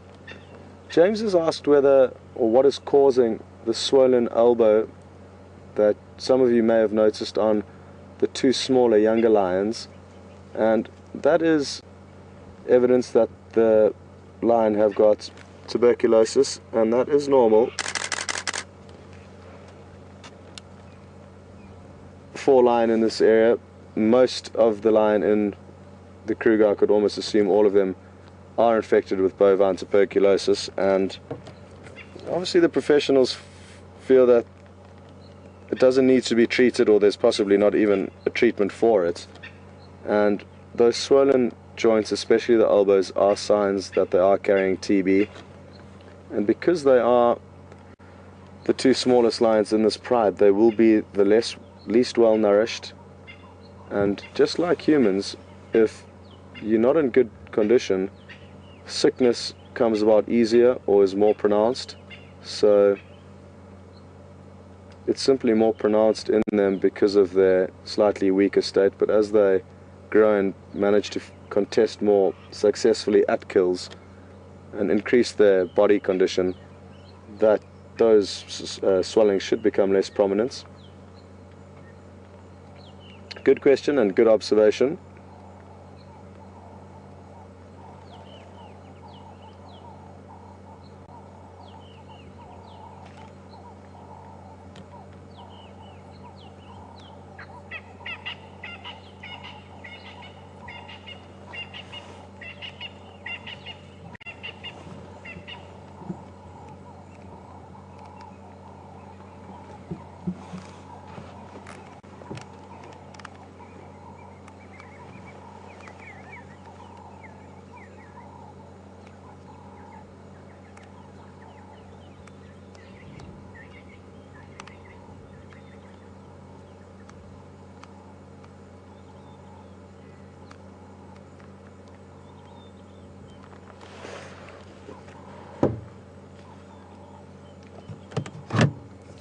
Copy, thank you, sir. So, just under half an hour remaining, and depending on what happens, we may run overtime a little bit. The difficult thing that I did mention a few days ago, possibly even today, was that when following predators in darkness, it is very difficult to not affect what's going on around us, because by shining a spotlight on the lion or the leopard, obviously anything within viewing distance can clearly see the lions approaching. Therefore, you are disadvantaging the lion when hunting. On the other end of the spectrum, if you shine the spotlight into the impala's eyes or the buffalo's eyes or whatever herbivore or prey item the lion may be stalking, you will be completely blinding them, therefore hugely disadvantaging the prey. Therefore, if something does unfold, you have to switch the lights off, and then we cannot see anything. So that makes for difficult viewing, and not the most entertaining viewing watching a black screen. So we will just see how it goes, but ideally, to watch animals hunt, you need to do it during the day, unless of course you've got infrared or some form of night vision, which the technology is out there and it is getting better. So who knows, future projects we may be able to follow lion through the whole night, that way really maximizing on the hours that they're more likely to be active. I would love to do it. Take a bit of getting used to becoming nocturnal, but it'll certainly be worth the adventures. And for a lot of our viewers, thankfully that would probably coincide quite well with the time differences, especially in America and Canada, I guess. It could work out very well for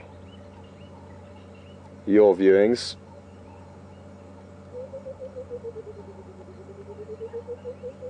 As part of it will be during the day for you.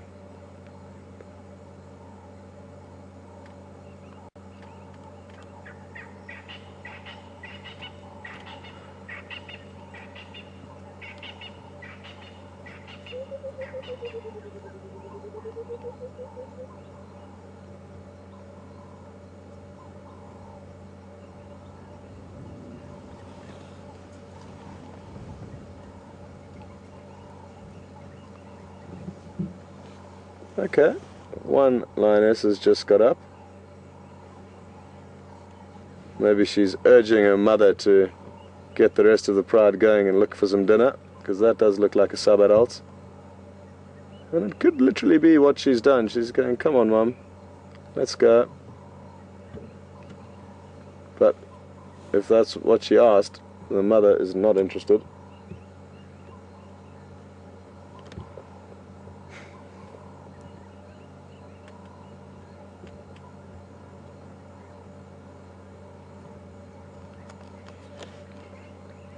Now, even though these lions aren't doing anything right now, as you saw at the last place where we were stopped, that Inyala stumbled straight into the lion, and the same thing could happen again with any other animal. So even though they're not on the move, anything could happen while we are just waiting here.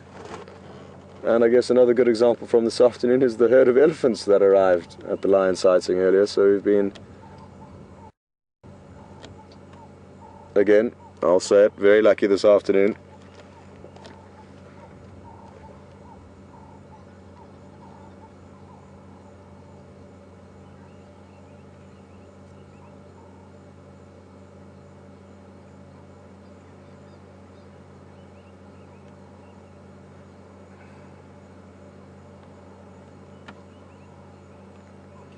Are you happy here, Brian, or do you want me to try and reposition, or?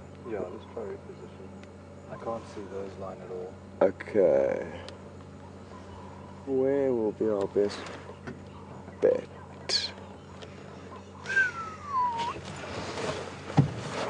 Let's see what we can do around the front here.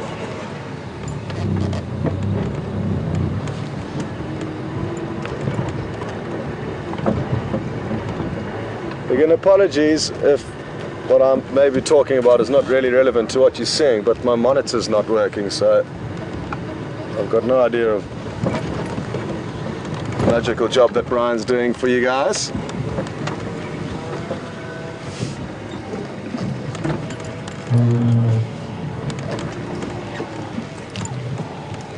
watch out on the left, Brian. That is the buffalo thorn.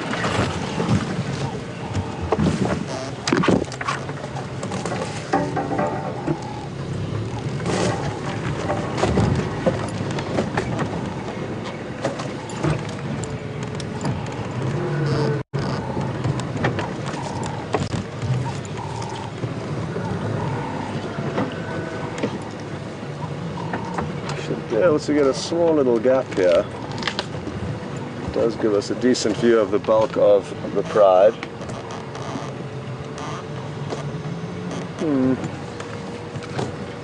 Next gap. We'll try the next gap.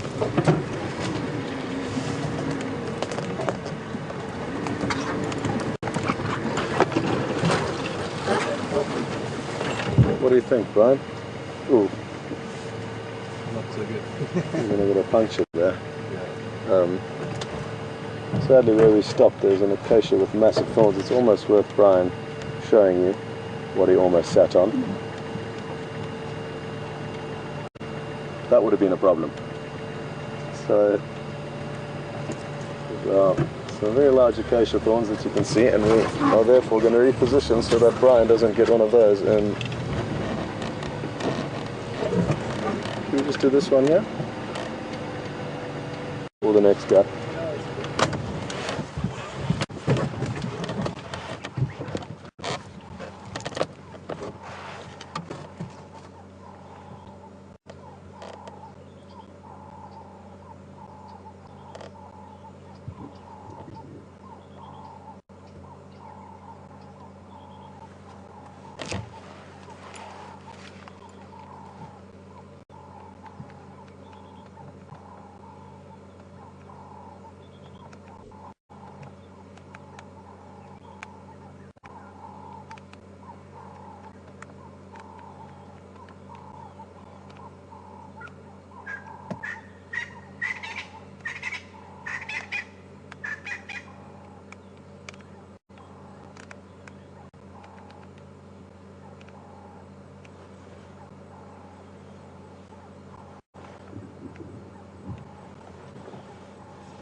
Oh, look at that. Well, can you believe it that that one just came perfectly into shot and are really showing us an incredible display of affection and playfulness.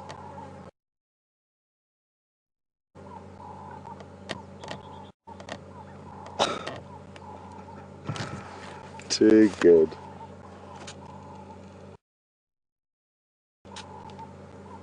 Can you believe it?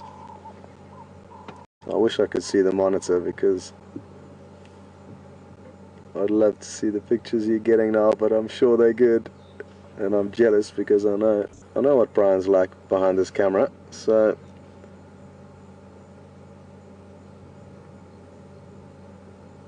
let's see if this other youngster doesn't want to get involved and jump on top.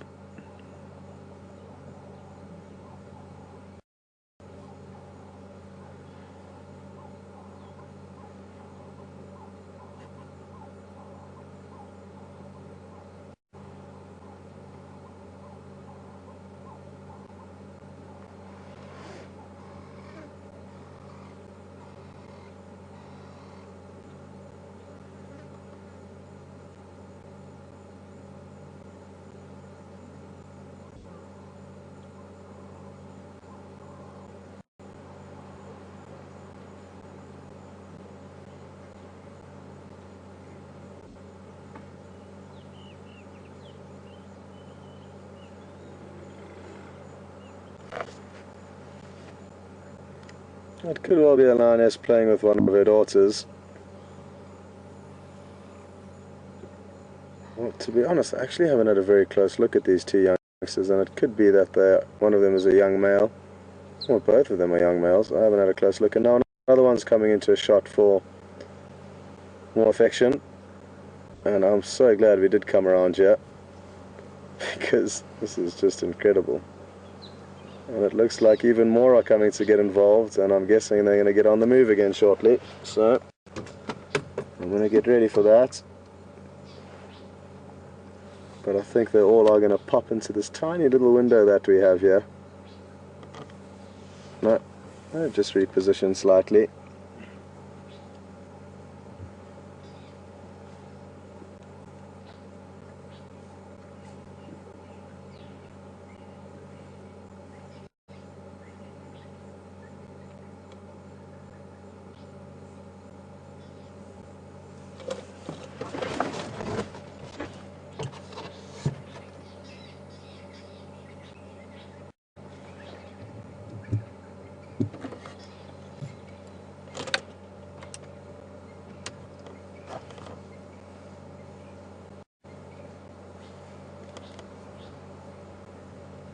And there comes another one.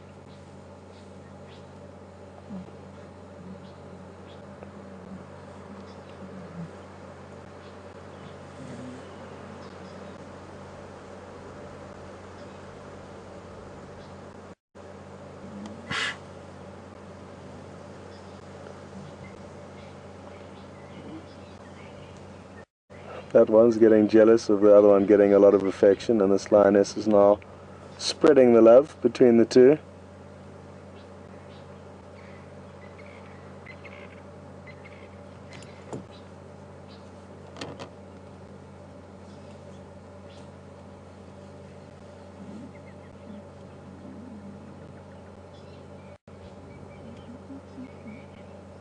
I hope you can hear those very gentle murmurs of satisfaction as they grunt and groan with pleasure.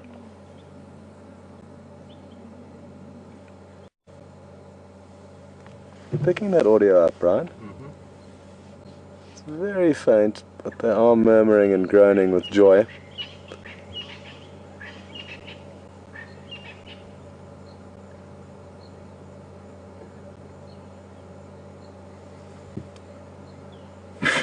Oh, bless you. At this time of the year with so many grass seeds around, and they are kind of at nose level, a lot of them. So as the lions are walking through the grass, they get a lot of grass seeds in their nostrils. Hence the sneezing. Oh, here comes the young male. He's going to plop himself down in the middle here. Plump.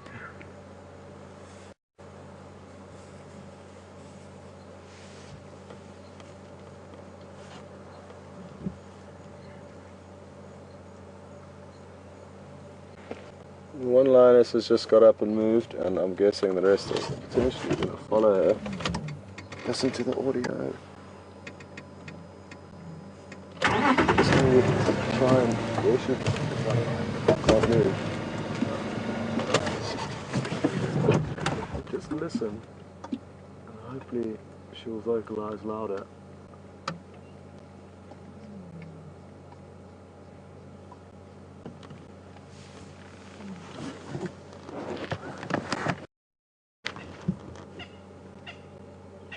I've never heard these lions vocalize, and I'm not sure how loud they will vocalize if they do all get involved. But they could. And lioness will vocalize in order to communicate with dominant males, but also to communicate with rival prides, also consisting of lioness. Lioness will compete with other prides of lioness for territories. Dominant males will compete with other dominant males for territories, and often you'll find a dominant coalition of lion, be it 2 or 4 or 5 members, depending. They will often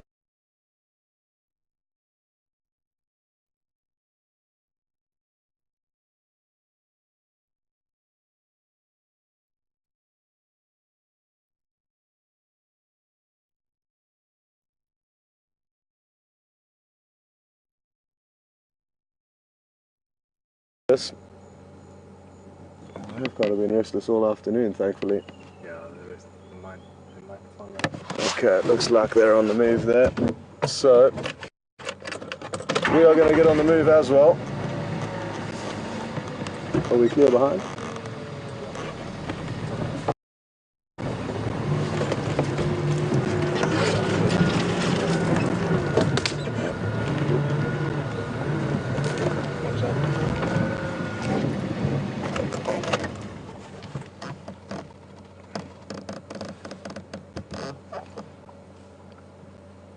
Sorry, I did not mean to block your path.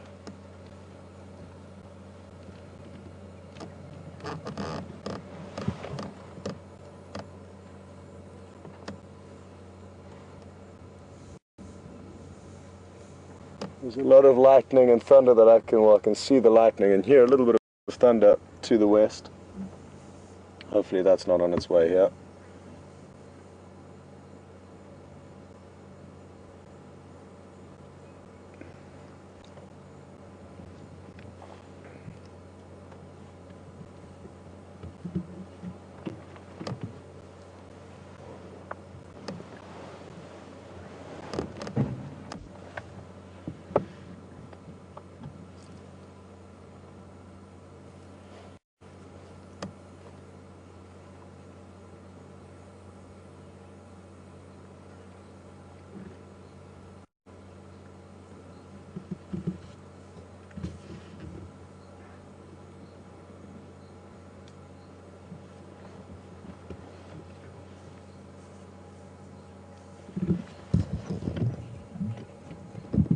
Just got a question through from Lisa on Twitter asking whether lions will groom to reaffirm bonds before the hunt. And yes, not only before the hunt, just all the time. Every time you see lion reconnect after they've been apart, even if it's only for a few moments, they will often go up and head rub, and at least a head rub, and reaffirm and rekindle those bonds. So it's not just before hunting, it's all the time generally that they've been apart from one another. They'll regroup and perform these shows of affection to one another. Okay.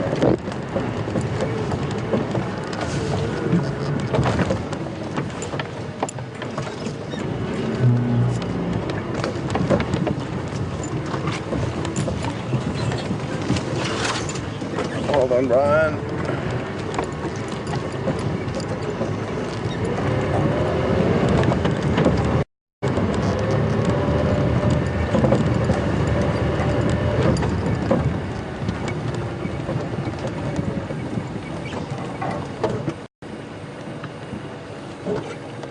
Just going to carry on ahead of them.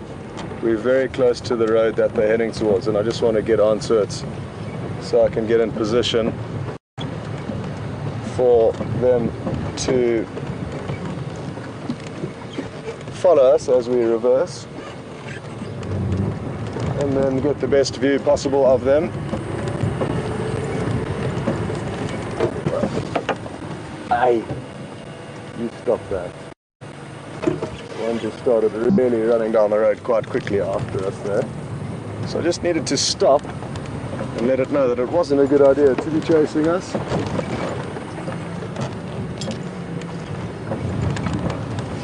Okay, and now I can get into position.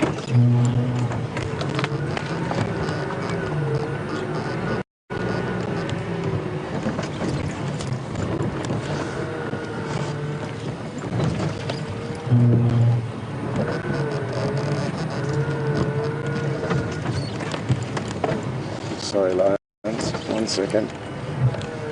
That's all good. As you were.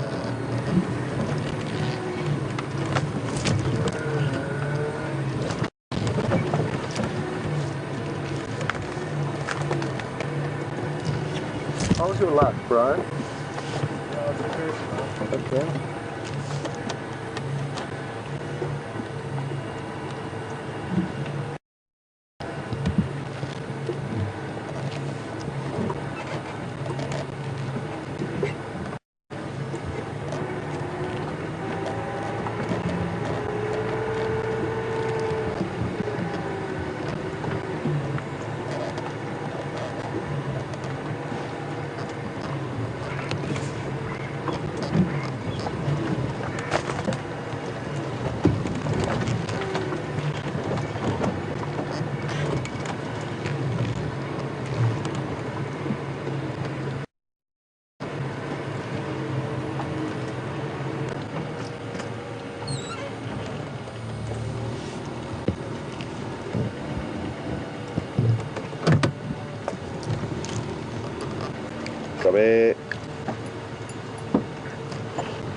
we have had such good views of these lion that I'd prefer to not put the lights on them. That way also, if we do come across anything, I'll be less likely to see the lion. So we've had our great views for this afternoon, and now I'm sure the camera is still picking up a good picture and picking up a lot of light, but if it does continue to darken, I may not use the light initially because I don't want to interfere any of their potential hunting opportunities. There's only 5 or 6 minutes left, so if they do continue to be on the move, we will stay with them, just to let you know.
You may have noticed the lightning. Did you pick that up on the shot, Brian? Yeah.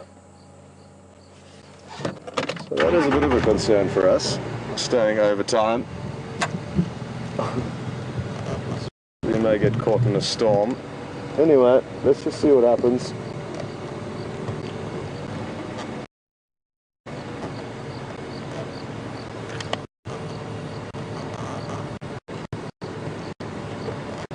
Yeah, the buffalo and the impala when you need them.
Nkuhuma's are mobile north on Twin Dams.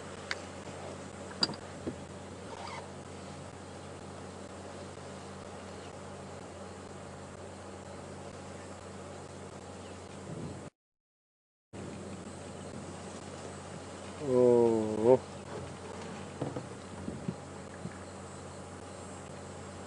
Yes. Trying to get it dark now.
So just an update, we are getting close to the Djuma waterhole where there's strong likelihood there are going to be some animals.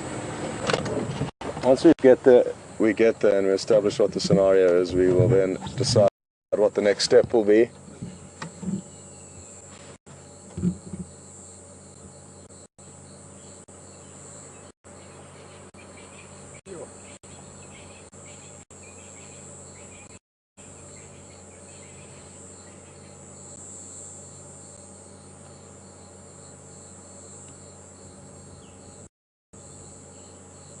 Start needing lights soon.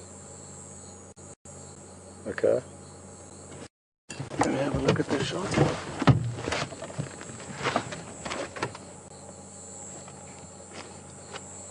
That's good.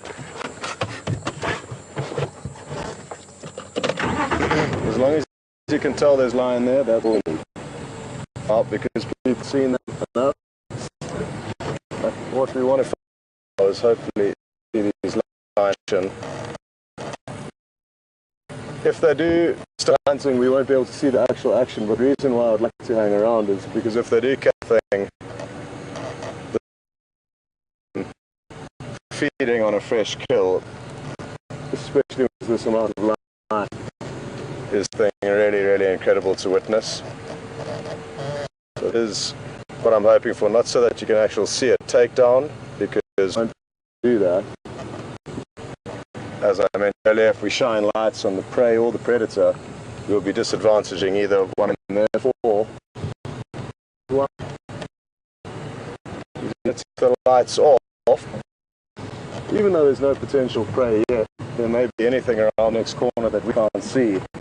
And by shining the lights on the lion, we can't see. And by shining the lights on the lion, we'll obviously be disadvantaging them greatly.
We want to try and get some of that lighting on the west there. It's quite spectacular.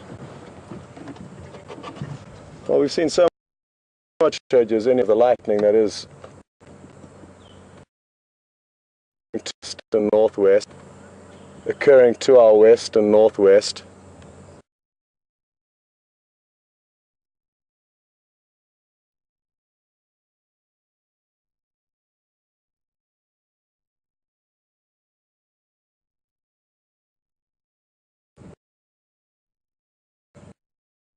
We try it, and by staying here we could get caught in it either way. So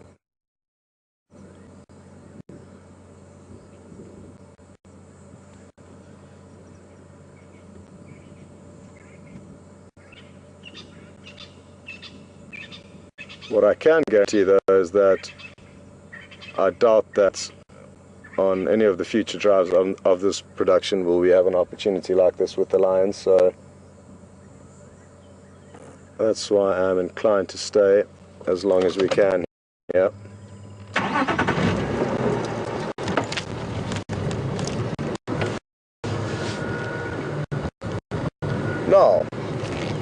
If the lines head up the road to the right, that would be a good thing. If they continued straight on this road, it would also be the two roads both lead to areas where there's been a lot of game.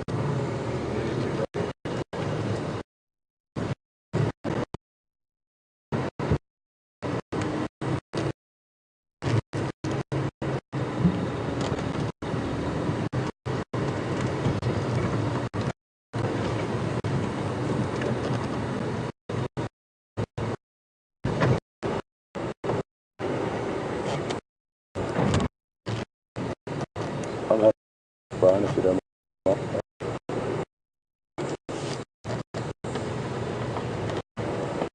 So, just like going into stop mode, and apologies for the break, so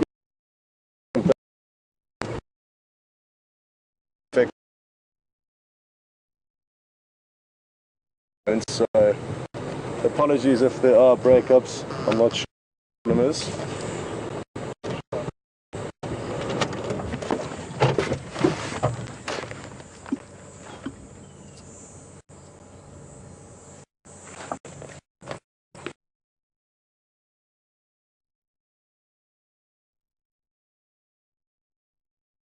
Like I've said, folks, I know the shots that you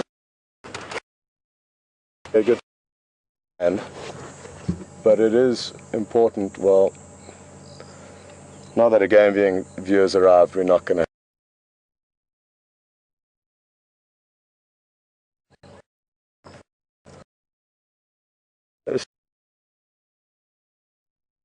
Dams, be very close.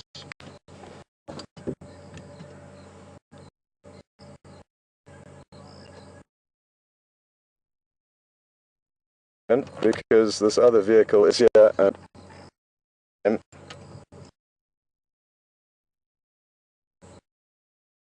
but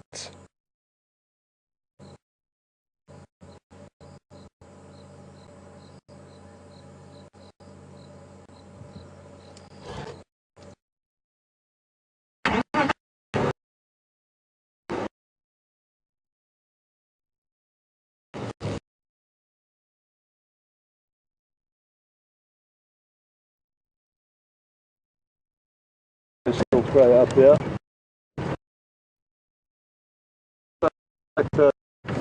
If we shine a light on them, we're going to ruin any potential hunting opportunities for them. So we have had great views of them this afternoon, and now the goal is to try and see them feeding something, because that's the best we can do with the equipment we've got. So let me loop ahead here, see if there's any potential prey lingering about.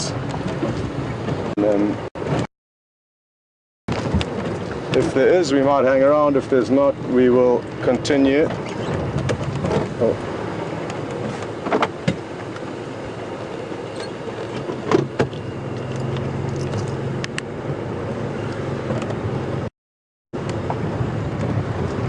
But I'm almost certain there is going to be something up here for these lions to try and latch onto.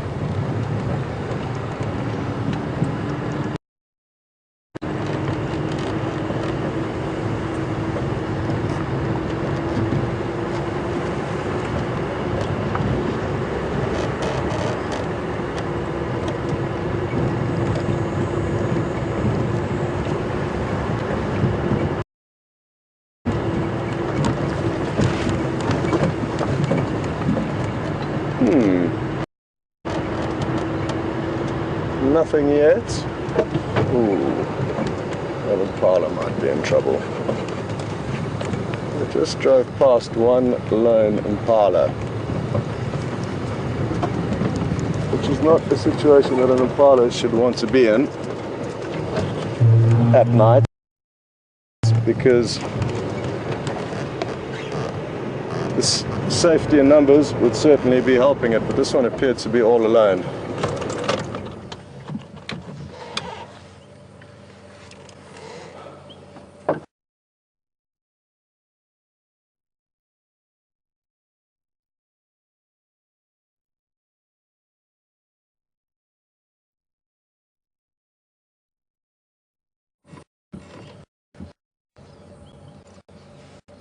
Okay, copy, thanks.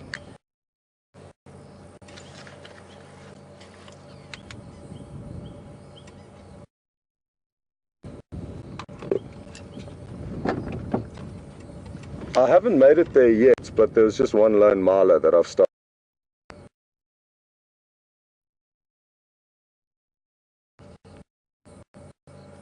Do they manage to down buffalo?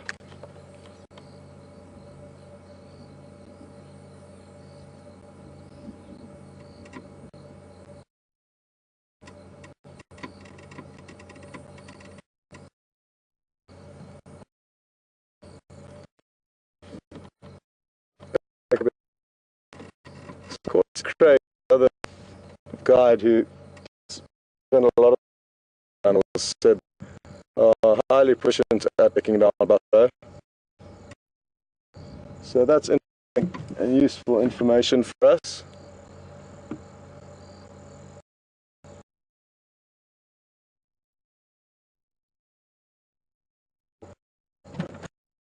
The plan, I'm going to use my binoculars to check down the road. They do let in a lot of light to check down the road because they do let in a lot of light, and see if these lion are continuing towards us, which there's no sign of them yet.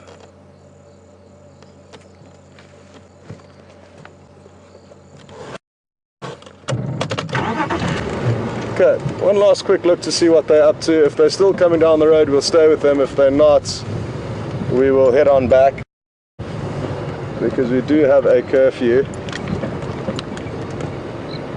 There's the lone impala. I'm not going to shine the spotlight directly into its eyes. I'm just going to shine enough light for Brian to be able to give you a brief. I'm not sure why it's on its own, but it's not a good move. That it is.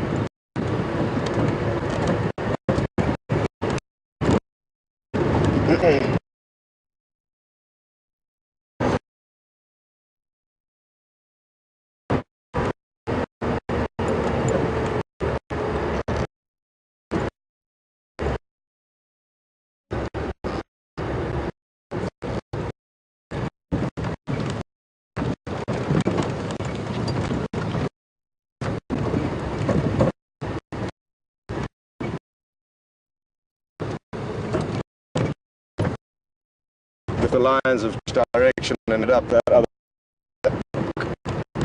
olive done.